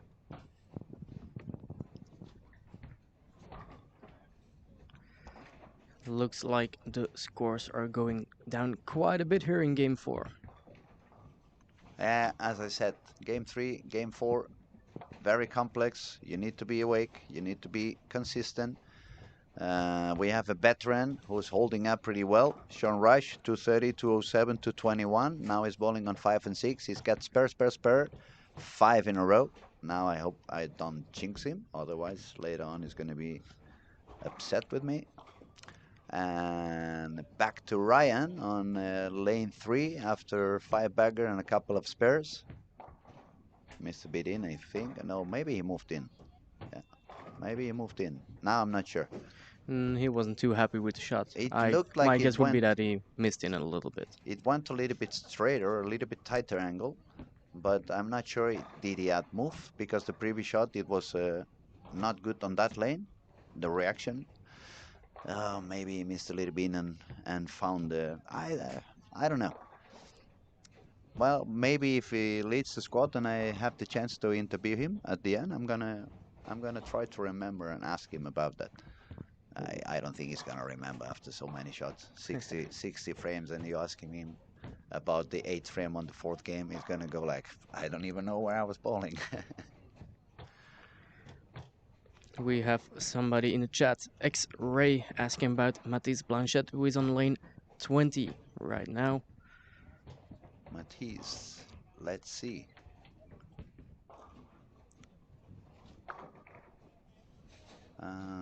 His partner, he's bowling with Hakim, who's gonna bowl 180 and drop down a little bit as well. He's gonna go to 60 over. And then as soon as I see Matisse making his shot, I'll let you know what I think. I see he's from Canada. He was bowling. He hasn't had any low game. He shot 182, 182, 190. But this one looks like it's going to be the first game. He's going to go above 200. And I don't know. It's so many bowlers. I don't really know them all. Some of them is the first time I see them. Oh, very good shot for Ryan now on lane Oh, 4 to get the strike on the ninth and give himself a chance to strike out for a 268. That would put him on 160 over and get same get him goes a, for Sean Rash, 268 pace. but that would put him closer into the scoring pace where Linda predicted 1426. Well, she knows more than we do, so Oh yeah. we should listen to her. Usually women know more than any of the men do, but yeah. Oh, we have Tokyo. Janito says, I only asked one time on the Ryan Barnes chat. You guys are awesome. Commentators through. Really enjoying. Well, thank you very much, buddy. Maybe you just said it once, but for some reason it came out here on a couple of different windows. Now I understand. No, no, my fault, my fault. When you comment on any of the windows, we have a spot down in the right corner of the screen we have on the table in which all the chats come together. I just realized, man, you found out in Yup. 1 hour here. I've been sitting down on this chair for 3 days already, 4 days, and I just realized about that. You see, I told you I should clean my glasses. Alright, X-Ray, we just saw Matisse throw a beautiful shot, good form, and another strike to start off the 10th frame. Well, you said we saw, and actually you saw. I was having fun on myself because I just realized about the chat and I didn't see. I'm very sorry. I'm gonna make sure I'm watching now. Here we go. Let's see.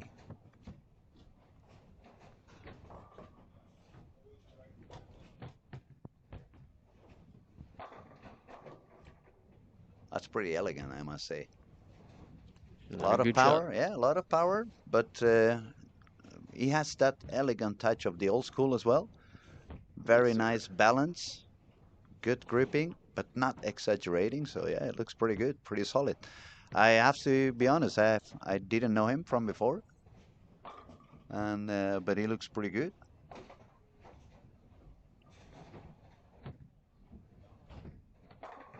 Alright, what's happening? Lane 1 and 2 finished off with some lower games. High game on the pairs at 200. We are looking at lane 3 and 4 in their 10th frame as well. Yeah, we are really waiting to see what goes on with Ryan and Sean, who are probably going to be the potential top two bowlers after this game on the squad. And then we'll be entering the last two games, 5 and 6, where transition is completely on the top of us, and every decision is going to be crucial. Yes, sir. Kevin Mellon on lane 5 and 6 ended with a 210 for a 99 over. What I don't believe is that I still see so many people using such strong cover balls with quite strong cores as well. I mean, the lanes are burning out pretty quickly, and that's the last thing you need. You don't need balls that hook so early, otherwise they're going to force you to do too much. Yes, sir. And it's a very high friction place here. Uh, Ryan wasn't happy, but it strikes. Very nice shot for Ryan. And now after seeing this one, I'm pretty sure he did not miss left on the previous one. Mm-hmm. He had adjusted his feet and he moved a little bit deeper. It worked well, but he was shaking his head because it was like, maybe I should have done it a little bit sooner. Yes, sir. Now let's see. Sean also got the strike on the 10th, so it looks like he could go also on a 268. and that should put them. Martin, since you're passing by, what ball are you using now? It's impossible to see on the screen.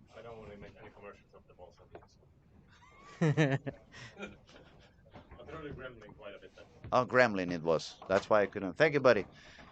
So I said it was kind of dark. I was wondering was the Yep. IQ tour that they got shiny or something, but no, it was the Gremlin then.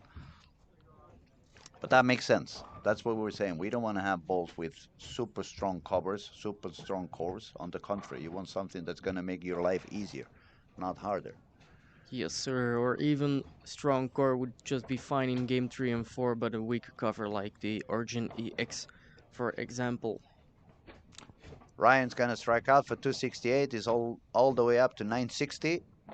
There you go, 267, 961 for him. Great job. Linda, now if you have to go to the toilet or make a coffee, do it quickly before he starts on the next game because you're surely bringing a lot of good vibes to the sun. And we want to keep it that way. We really want to see that first 1400. Sean Rash goes 9 spare. So it's going to be a 247. It's going to put him on 100 over.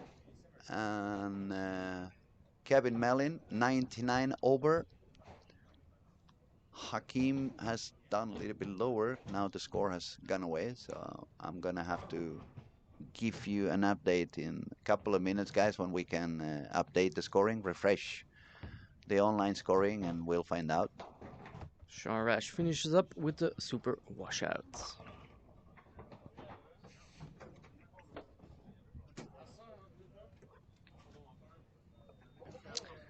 Fourth game over, a couple of games ago. Interesting how it's getting. Are we gonna get finally our first 1400?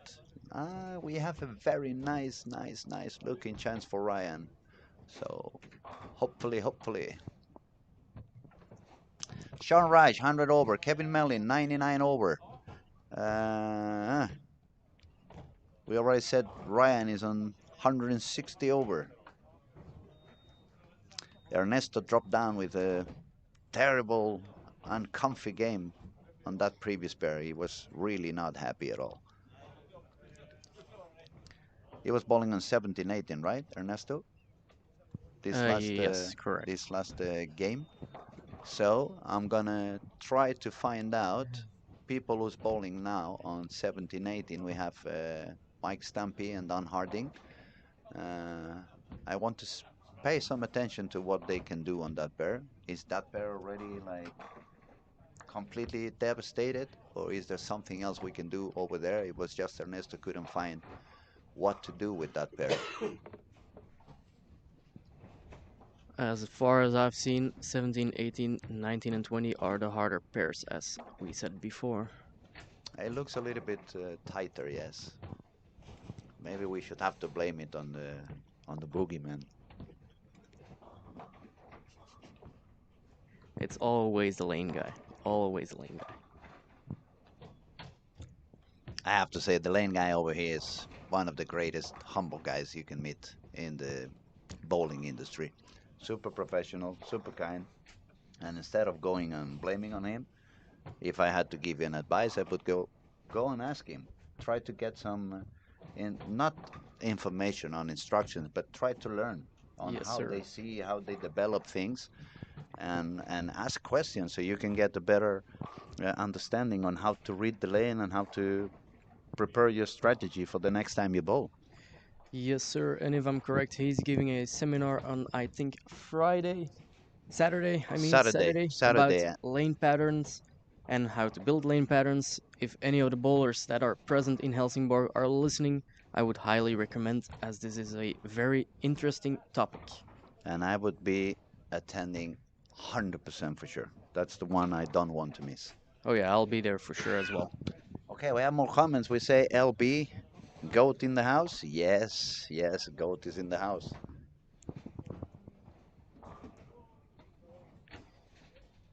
All right, let's see. One more shot on lane 15 for Oscar Brostrom, and then game 4 will be finally over, and we will be able to start getting some news about the scoring after 4 games because the online scoring is not going to come up until everyone has finished their games. We have a question from Kazi. Do you think Hakim is one of the favorites with the way he's been bowling right now? He's doing very well. I would say he's one of the favorites, but we'll see what happens going down further down the week. The weather will change. Maybe the pattern will play a little different. We don't know. Not only that, but we have to remember that bowling is a very, very complex sport with so many factors intervening. I mean, it's not like tennis. When you play tennis, we have seen Federer, Nadal, and Djokovic for 20 years. They are the only ones dominating the sport. Bowling, even if you see the best years of Walter Ray, the best years of Jason Belmonte, or even now the best years of E.J. Tackett, they don't win every tournament. Nope, true. They actually win how many? Maybe 15% of the events, 10% of the events. I don't even know the numbers. Any idea how many could be the percentage? But they surely don't win one every 2 or one every 3 events.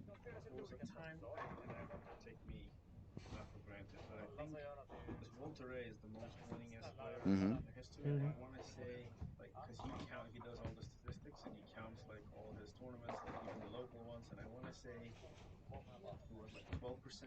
12%, and we're talking Walter Mhm. Ray, who is the number one, and still far to go for someone to catch him in numbers of titles at the PBA.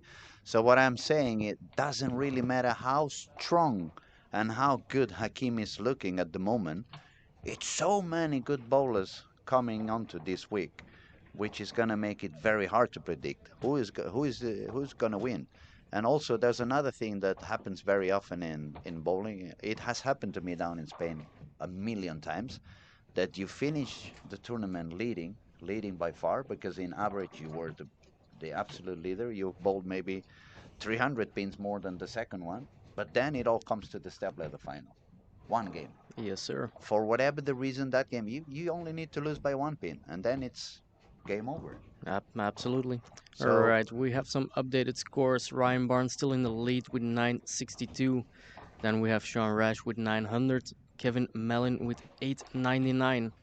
Hakim Toon with 60 over. Dan Harding from England with 44 over. Then next Gary Haynes 837. Then Jesper Agerbo with 823. Mick Stampen behind him with 813. Pontus Falkhall with 811. Ernesto is still above par with 809. Ernesto is surviving on game one. Yes, After sir. that, he hasn't really found it. 92, 96, 43. So looks like he found the perfect strategy for game one, but now he has to find what to do as soon as transition starting to appear and show up. Yes, sir. If I remember correctly, he starts off with a pretty big ball RST hyperdrive, which works fine game one, but it's not been very helpful after that. In 11th spot, we have Ethan Fury with 801, and then being exactly par, Matisse Blanchette with 800. So we have 12 people at par at the moment. We had some higher games than I was expecting on game four, because we have 260, 240, 220, 220, 220, 214, 240. Except 170, 180, 190. That was the scores on the top 12 at the moment. And of course, Ernesto with the 140, it was the lowest on the top 12. But now yeah, now you need to put the stakes on the grill, because we're going into the last 2 games, and now everything you need to go all in. Now it's either you go all in or you go and sign for the next squad. Yes, sir.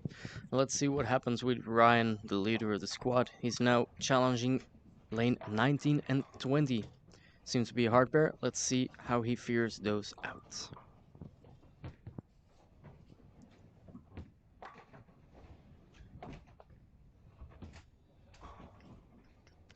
It's nice to see we have a lot of action going on on the chat. It's a lot of people talking. Pues Henrik, hola Luis, qué gusto saludarlo desde Costa Rica. Ya extrañábamos sus transmisiones, ¿no? Pues un saludo fuerte, les mandamos todo el amor y el cariño y qué bien se debe estar en Costa Rica ahora mismo, ¿no? Con el frío que tenemos aquí arriba, que llevo todo el día la chaqueta y el gorro puesto. And for those who don't understand, I was saying hello back to the guys in Costa Rica, and I was telling them I wish I was there because I'm freezing my head all day long. I'm wearing a jacket up here. It's been a terrible hot summer in Barcelona and in Spain. So it's not that Sweden is frozen, it's not winter, but the contrast from those 40 degrees we were having during the days to come up here, and some of the days we have been, this morning was 6 degrees. I Yes, mean, sir. 6 degrees is what we get on a very bad cold winter day in Barcelona. So obviously I'm freezing a little bit. So that's the only thing. I was talking Spanish into them. I was letting them know I wish I was there, uh, especially in terms of heat. But then on the other hand, I'm really happy to be up here watching all those talented bowlers and see all the action. I wouldn't like to miss the action. I already missed it last year, and yeah, I wanted to be here 100% this year. In the chat, we have Carrie Morgan watching from Southern California. Welcome, Carrie. Make sure if you want to follow the rest of the squads to subscribe to see a lot of awesome bowlers do a lot of awesome things. Yeah, we remind you that on this Storm Lucky Larsen Masters YouTube channel, it's 100% for free. We're gonna do a lot of good bowling content. It's gonna be the whole event from day one until the very end. You can watch it for free. But then during the rest of the year, it's gonna be a lot of PBA regional from Sweden, and the people bowling in Sweden, they are super talented. So it's very fun to watch. They will be doing a lot of national league matches, which is as crazy as you can imagine. I could compare it to those Barcelona Madrid football matches because the atmosphere, it becomes electric. They might be also a little bit of coaching and tips and sometimes maybe even some ball reviews. But what's most important is that we want to make sure that we keep the channel for free, so everybody from anywhere in the world has a perfect chance to see the best bowlers in action without having to pay any kind of subscriptions. And that's why, in order to be able to have that, we really ask you to subscribe into our channel and support by watching and keep doing what you're doing, which is comment and talk and be active with us. Kerry says, I'm a plus Thomas Carlson. Keeps me updated. He's a very good friend. Aha, you mean the chef in the bowling alley? You know, it's a lot of Carlsons in Sweden, so it could be a bowler as well. We also have Kazi saying Ryan versus Hakim would be a interesting final. I would agree, might be possible. Who do you have out of those two to win? What would be your guess if they would play the finals? Let me know. Yeah, it's very hard. It's very hard to predict. On this pattern, I would expect the one-handed for sure to make it into the step ladder, at least one. Two-handers, they're gonna have to be very, very, very consistent and probably understand what they want to do and what they want to avoid doing. That's one of the things that we have seen on Ryan today compared to the first squad. It's a weaker wrist, I would say. It's a lot less a gripping motion. It's trying to let the ball do the job instead of forcing the ball to do the job, and that is it's going to be very necessary if the two-handers want to go higher on this event. Yes, sir. Otherwise, with that big amount of reps, hard to control when it's not so much room, and especially the middle lane is quite aggressive after a couple of games. It's going to make it very hard for them. It helps out in the first few games, but once the lanes get burned up, it makes it just a tad bit harder. All right, Martin Larsen is spare and four in a row after his quick visit up here in the booth. No, five in a row now. It just came out a little bit later. So spare and five in a row. We should ask him what did he came to pick up some aspirin? Did he came to pick up some tape? He's doing good, and we want him to do okay. I mean, Martin is such a kind person, and not only putting the name on the event, but he's doing so much stuff during the week. I mean, he's bowling, Oh but yeah. he's also taking care of so many people.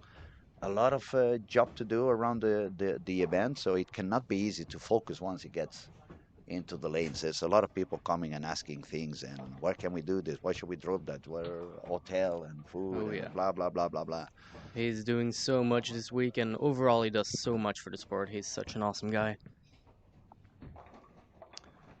All right. Oh, Kerry answered. Yes, in the bowling alley. He's a bowler also. Cool, cool. I lately I only see Thomas playing golf, but but it's good that he keeps you updated. Actually, if you have his phone number, you can send him an SMS or a WhatsApp and tell him Luis in the stream he's starting to be hungry, but he's a little bit busy with the microphone on the hand, so he cannot run into the kitchen. But he's really getting hungry and he wants some food before everybody stops bowling, and you get super busy.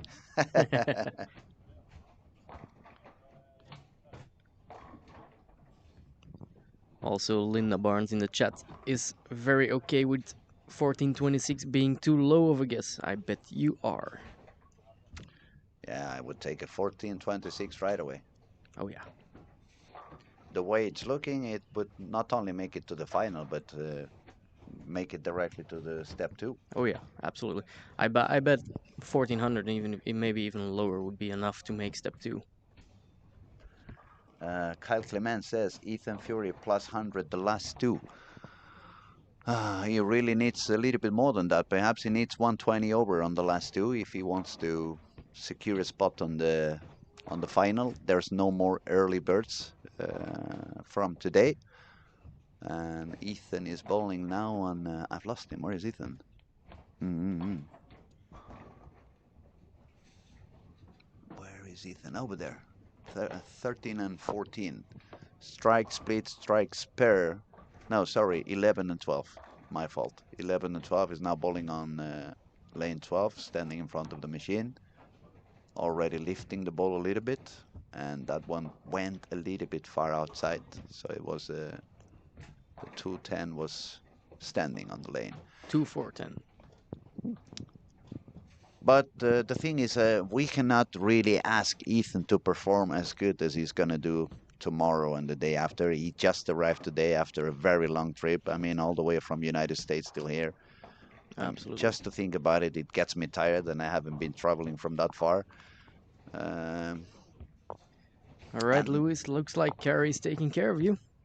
You texting Thomas. That's lovely. That's very, very good news. I'm starving already.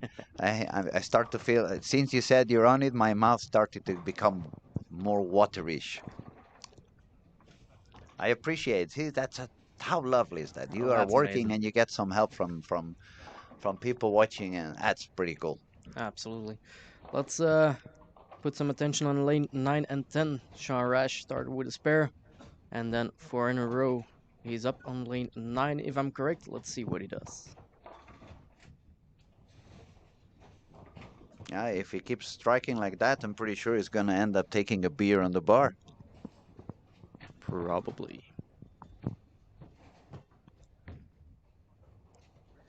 I just saw another shot on lane 15 by Mathis Blanchette. He looks pretty good, actually.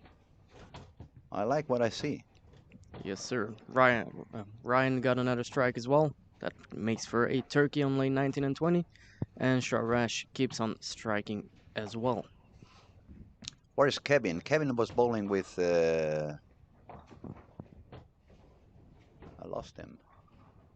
He was sharing lane with someone else. Was it with Hakim? Kevin is on 9 and 10. No, Kevin was with Sean Rice. Yes, True. sir. He's got a couple of doubles because Kevin is also up there. He's 99 over. So if he managed to bowl like 430, 420, yeah, 430, I would say 440, that could give him already a pass into the final. We don't know yet what the cut's gonna be. My early week prediction was about 150 over. Uh, it would be a little bit coward to back up now and say something different, so I'm gonna remain on that 150 over. Maybe I'm just gonna go out there and start talking to all the bowlers. Go for a higher RG bowl so you can make that cut look better and don't make me look that bad.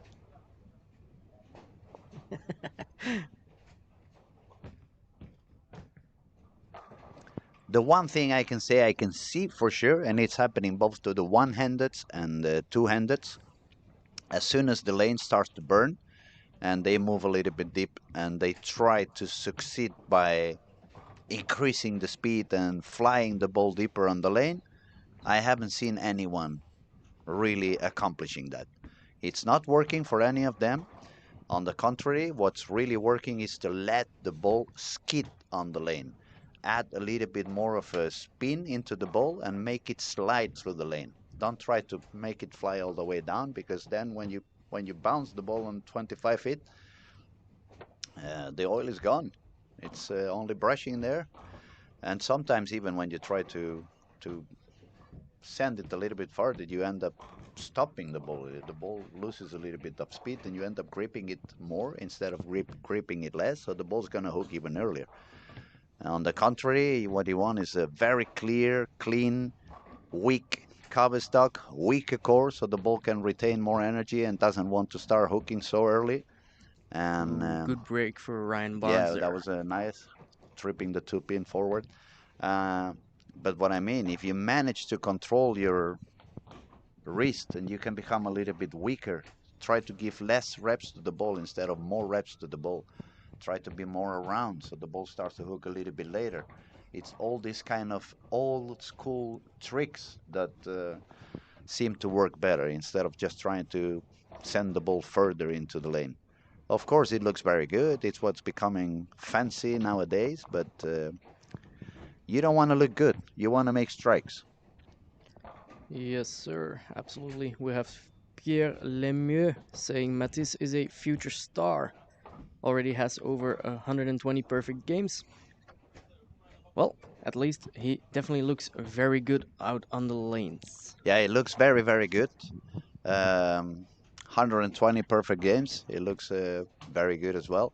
But nowadays, a perfect game, it doesn't tell me that much. I remember the first time I flew up to Sweden. Actually, the second time I flew up to Sweden, I was 16 years old, and I went to the bowling alley of Thomas Leandersson, and Thomas had just been the bowler of the year, Yes, the sir. the world bowler of the years, and he was one of the best bowlers in the world by the 90s. For many many years, he was one of the best bowlers in the world, and he had won 300 game. So what I mean is that bowling was completely different 25 and 30 years ago. Oh To yeah, make a 300 game, it was not as easy as it is today. Today, yeah, even blindfolded, there are some bowling alleys where you can make 300 like very often. And don't misunderstanding. I'm not saying he's not an amazing good bowler, because he looks super good.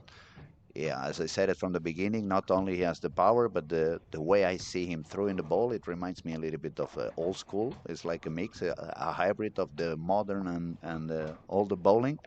absolutely. But I wouldn't measure the talent of a bowler by the number of 300 games they have. I absolutely agree with that. Hey, look at that in the chat. Thomas Carlson answered. Carrie is really taking care of you, my friend. Yes, you said that I'm only 7 hours away, Thomas says.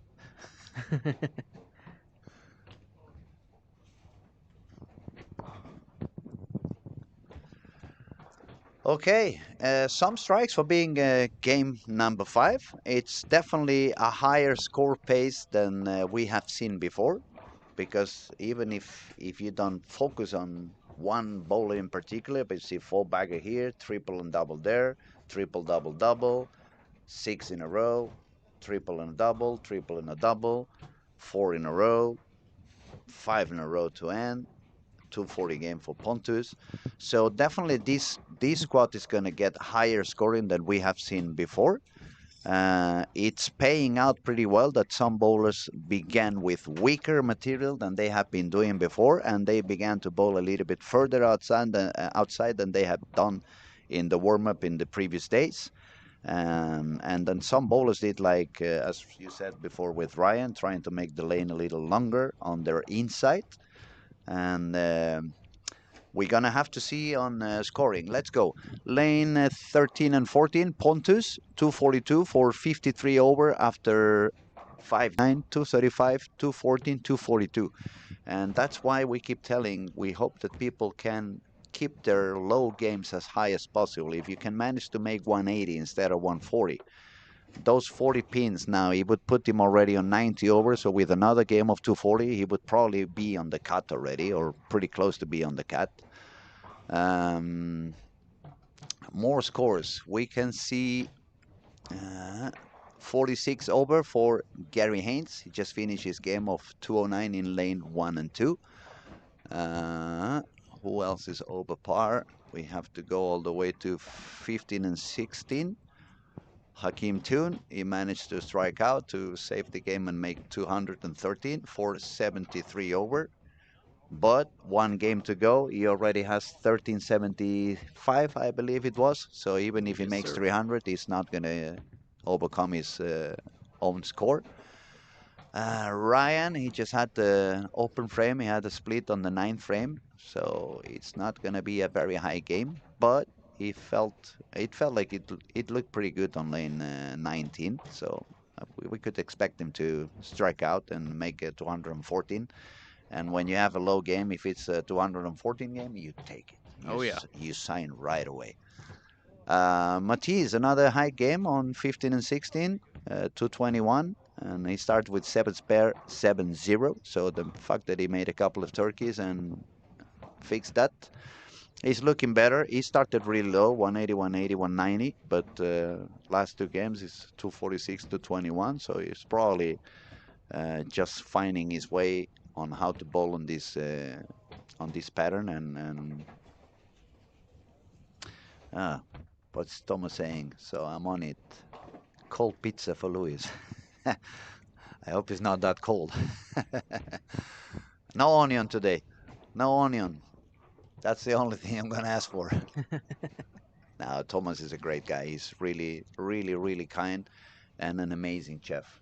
I think Absolutely. every single dish I have tried in this bowling alley, it's a good restaurant quality, Oh yeah, right? absolutely. We all gain a couple of kilos on this week in Sweden. Now, where is Nora? Nora, I've lost her. Lane 5 and 6, 178 in game 5. She's given up already. She's 50 below par at the Mm, moment. yeah, it's not going to be the right squad for her either. But she's going to go on again for sure. And she's going to, at some point, find some way to succeed and score a lot higher. I've seen a bowl of 3 different squads already. In some squads she was okay at the beginning, some squads she was okay at the end, some squads she was okay in between.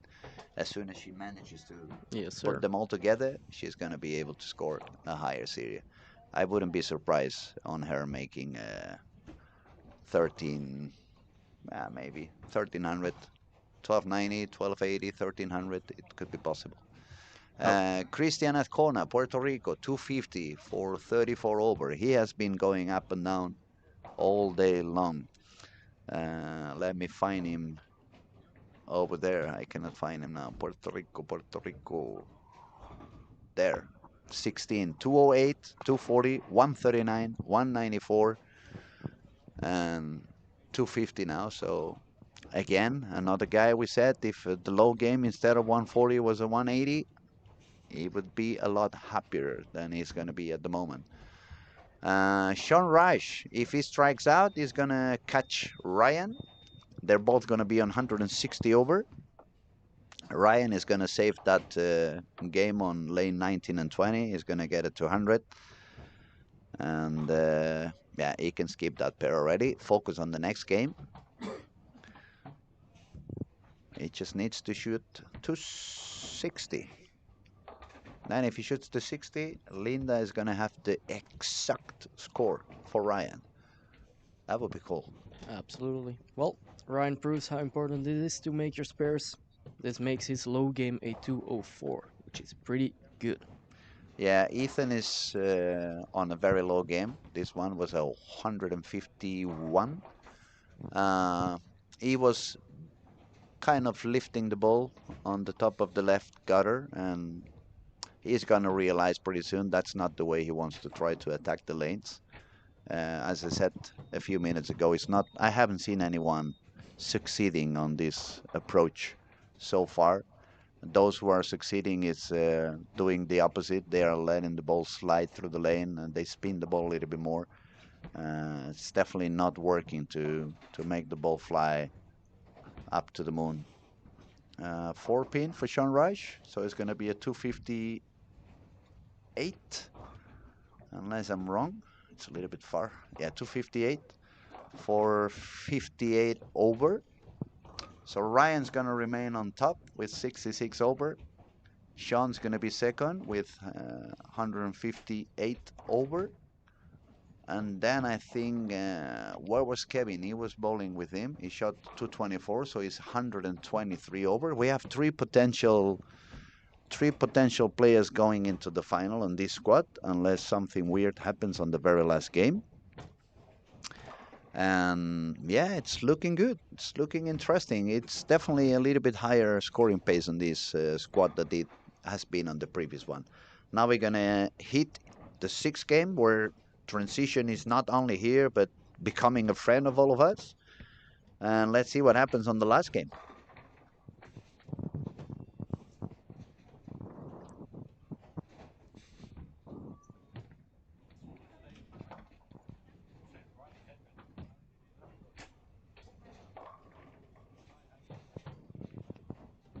Okay, I haven't bowled in Helsingborg for quite some time. I've been traveling up here forever and ever. But the last two events I've been here, I see so many single pins misses that it makes me think maybe this bowling alley has become hard to take a spare.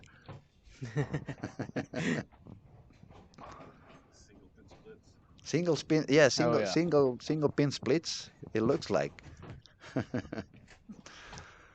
Maybe I should talk to Bakke and say, why don't we do a special offer on the Pro Shop with 50% discount if you drill a new spare ball?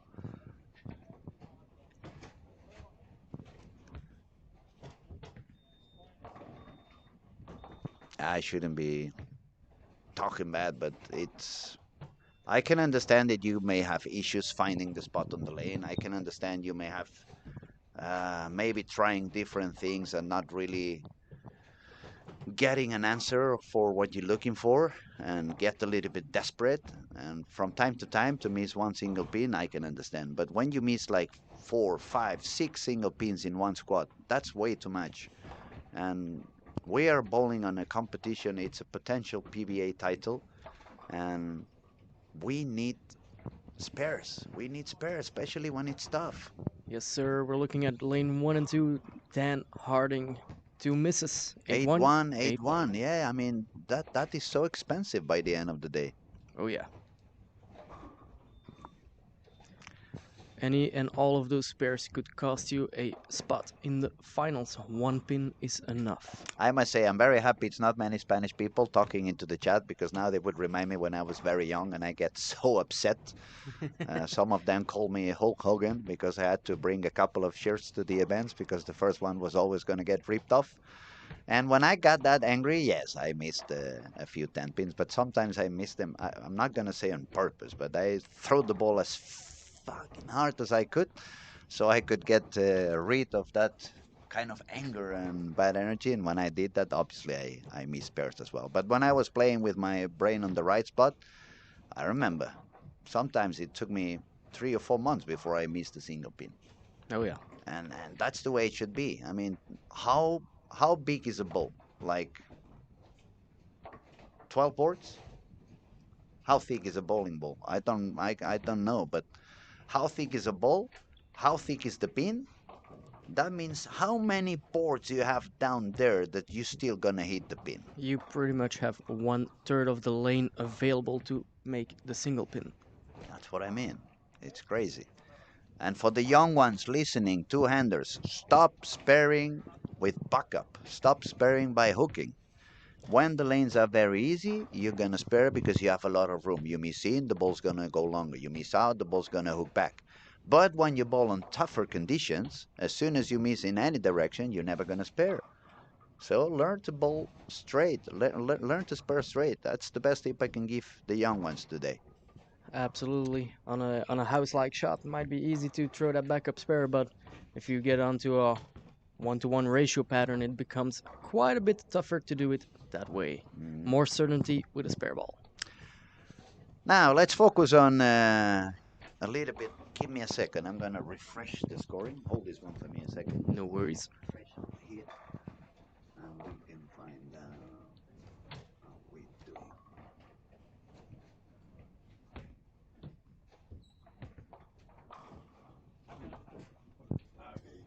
It hasn't come in yet.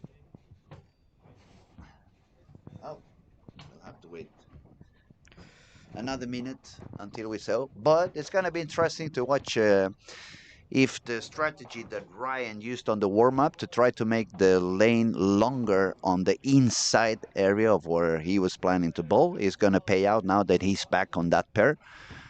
For those who have joined us a little bit later on, we remind you that bowlers are moving 4 lanes to the right or to the left, depending if they are on an odd lane or not. And what that happens in this bowling alley with 20 lanes, it means that 6th game you're gonna bowl where you did your warm up.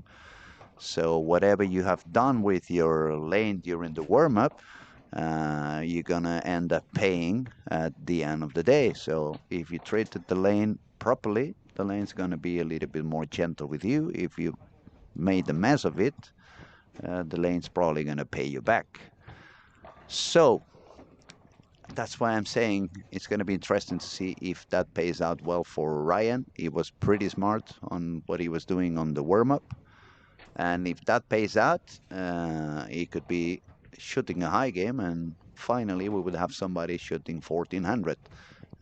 The other bowler who has a chance to get closer to 1400 would be Sean Reich, who is now bowling on 13, 14. 13 and 14. Yes. So Kevin Mellin had a slight chance as well because he was pretty close, but he had an open frame on frame 2. It's still a long way to go. We shall see. Nora on lane 1 and 2, spare and 4 in a row. Even if that's not the squad where she's going to score the higher, we remind you that games 5 and 6 we have the turbo. So if she makes a 290, which is the potential score at the moment, she would probably grab that spot and go directly into the final through the turbo.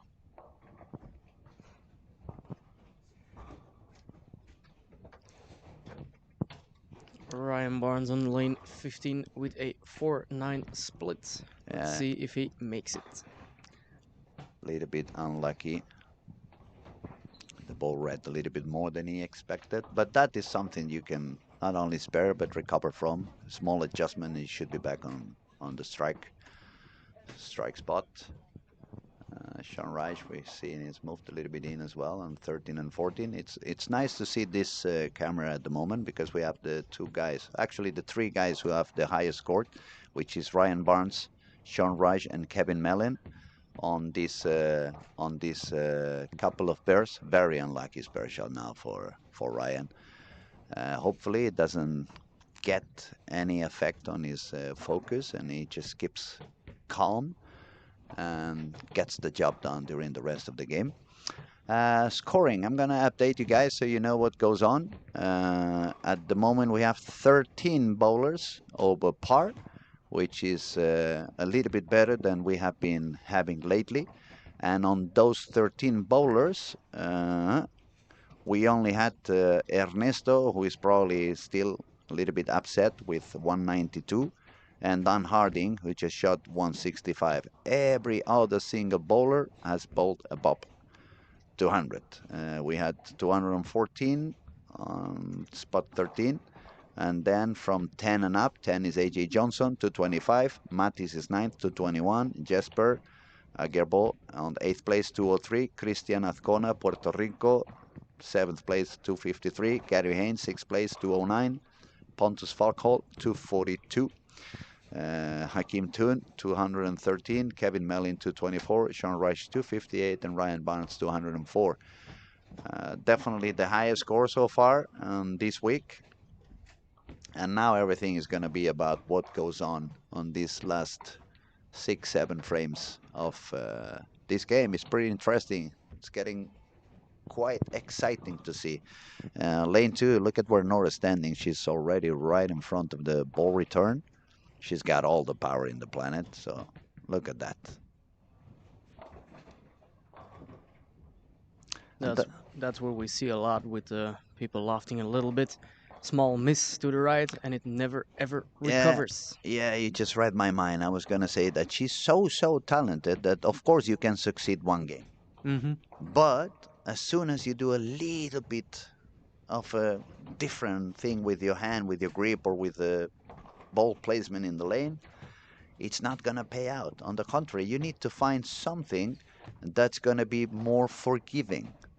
Yes, sir. And that is what most of the young ones seem to have not find out yet. They are going way too aggressive. They are trying to do what they do when they ball with the urethane, and this is a complete different approach than when they ball with the urethane. They don't have to go and shoot it harder like they do when it dries out with the urethane ball.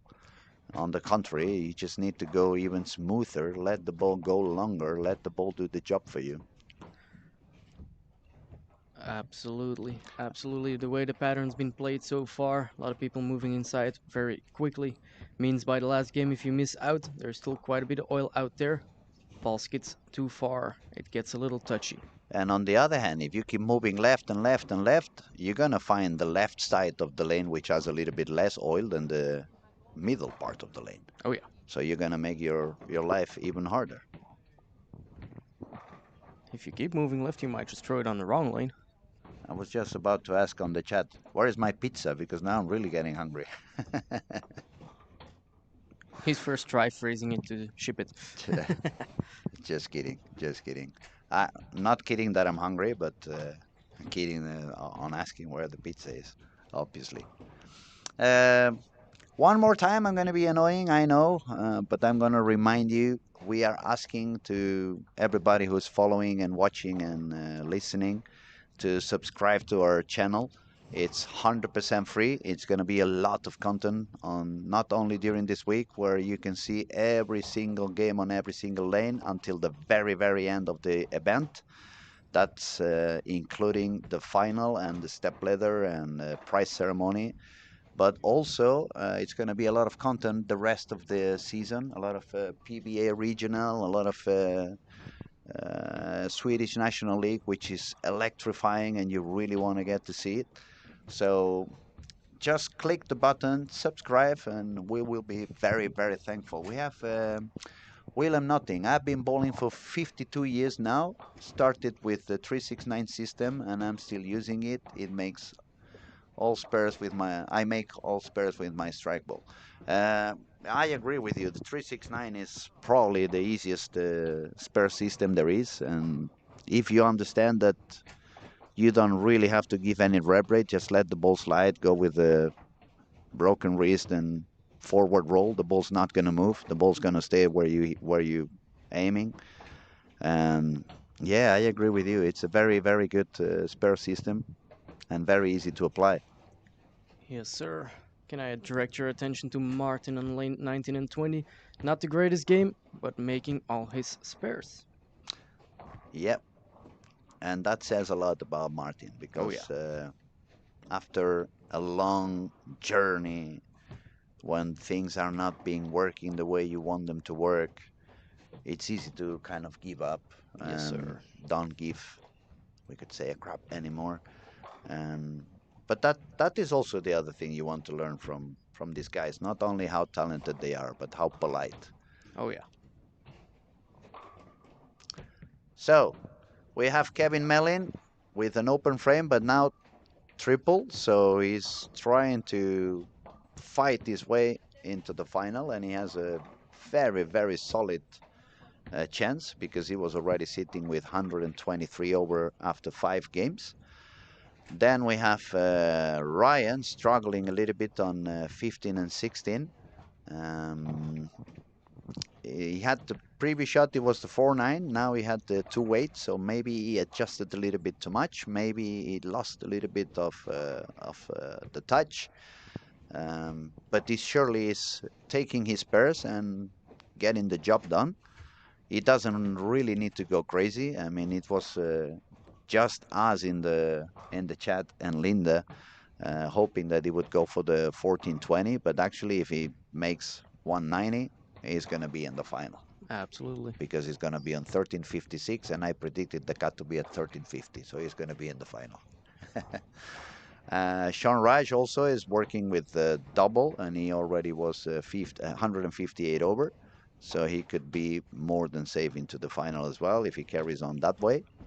Ryan gets a good break on 16 there, first strike. And now I think what's happening really is that we're going to see a competition of 5 frames between Kevin Mellin, Sean Raj, and Ryan Barnes to see who's going to be leading the squad and potentially being the new leader overall the competition.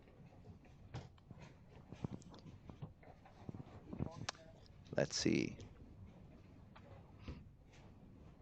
He's really taking his time on the approach. He doesn't want to rush into it. And he got a powerful 4-bagger.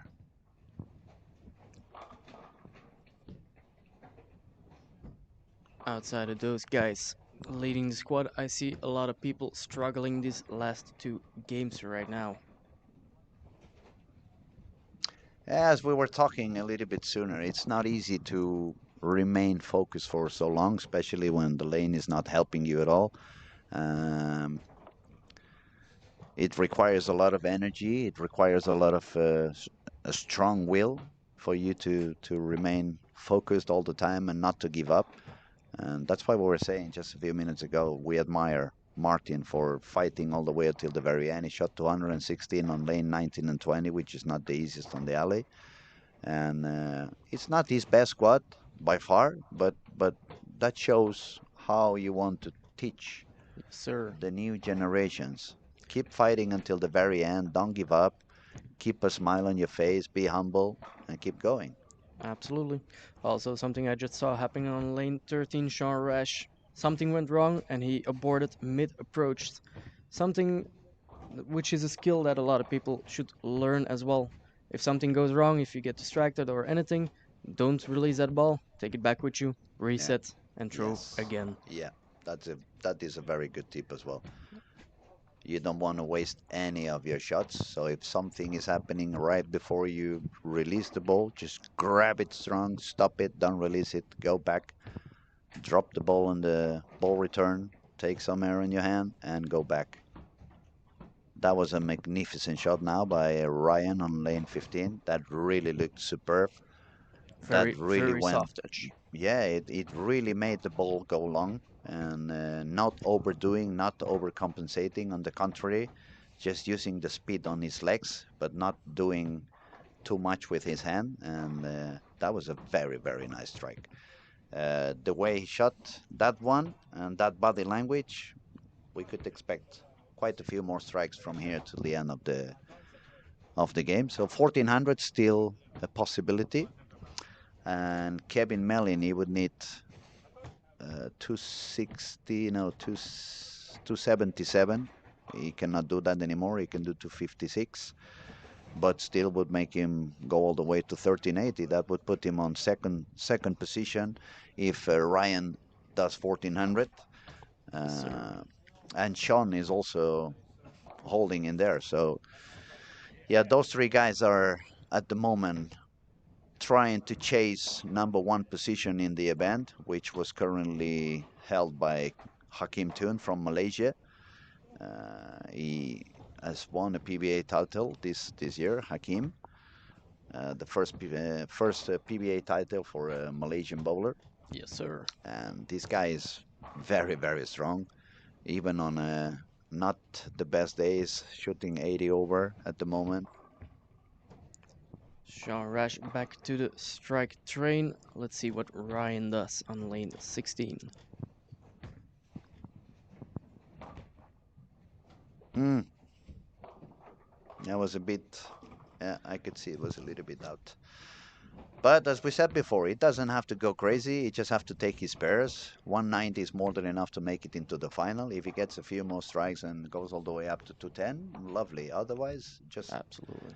grab the score, put it in the pocket, go have a burger, get back to some energy, stay happy with what you have, and he's gonna bowl a few more squads. So Oh yeah, now he has a perfect idea on what's working and what wasn't working.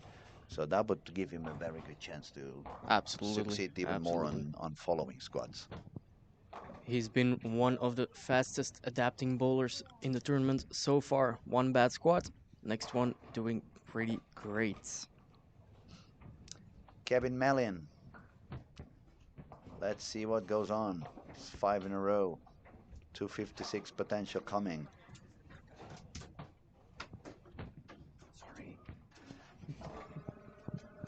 No problem. We have a machine printing some paper, but we are at the office after all, and things need to be done.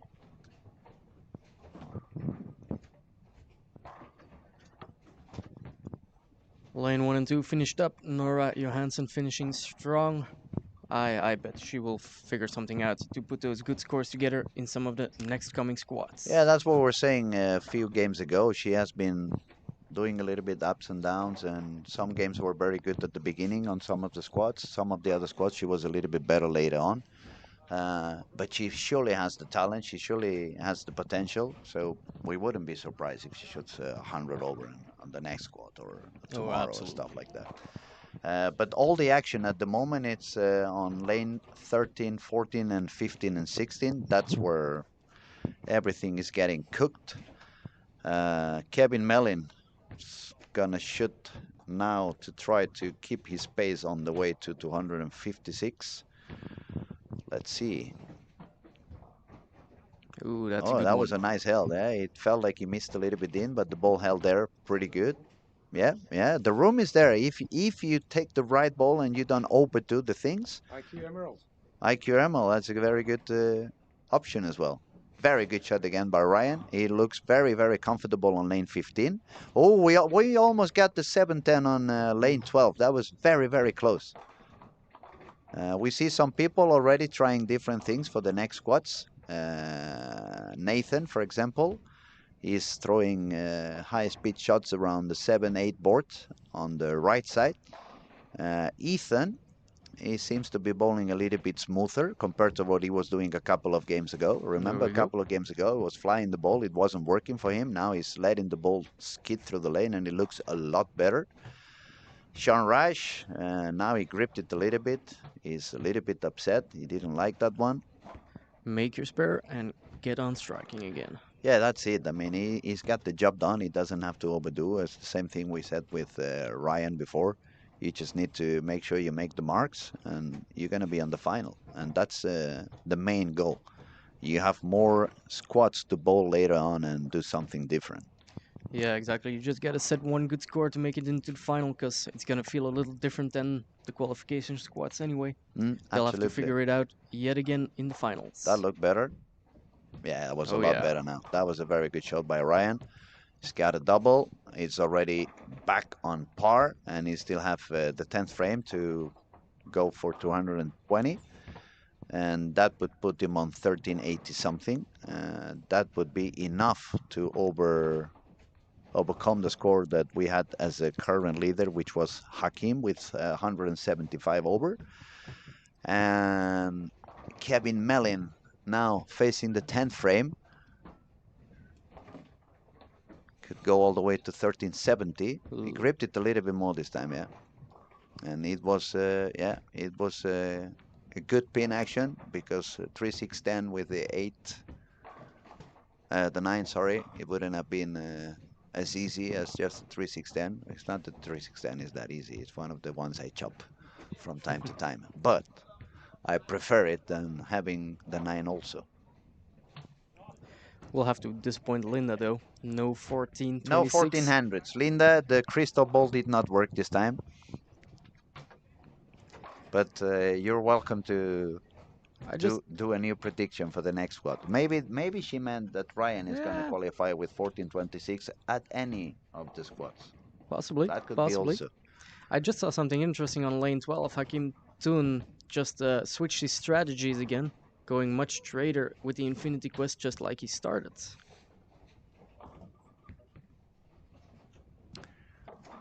All right. Kevin Mellin managed to make the spur, so he's going to shoot 13:56. That's going to earn him a spot into the final, 100% guaranteed. Well, not 100%, but 99% guaranteed. And now it's going to be Sean Rush. He can take the lead if he strikes out. That would put him on 1377. Yes, sir. But it also depends on what Ryan does in the 10th frame. So we could have two new leaders on the total scoring of the event. And it looks like we're going to have three bowlers making it into the final on this squad. It definitely has been a higher pace scoring on this squad. Yes, sir. We have seen less issues than we have seen on the days before, which is bringing us back to what we said a couple of days ago. We don't want to see that many strong covers, strong core balls, because the lane does not really need that much action from the ball. You want something that crosses the middle of the lane. And there's Sean Rice getting the With a strike. strike. He looks very happy now. Let's see what Ryan does on lane 15.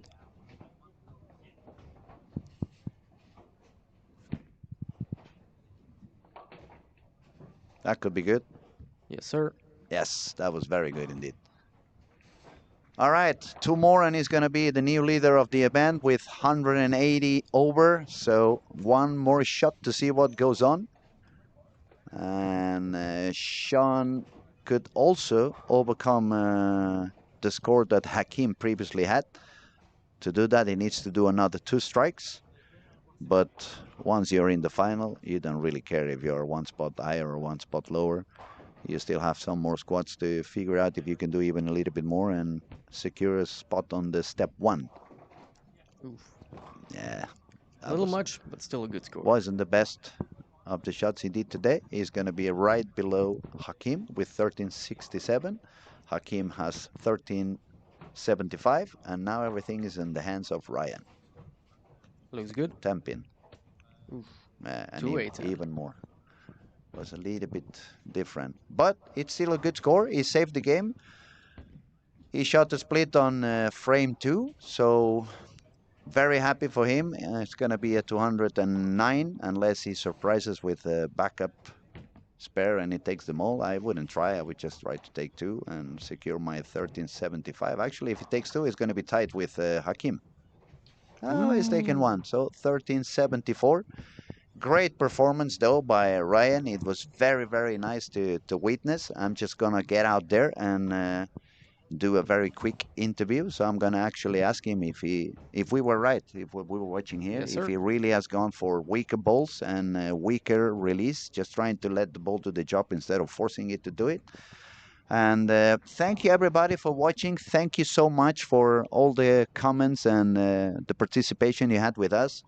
It makes the streaming a lot more interesting.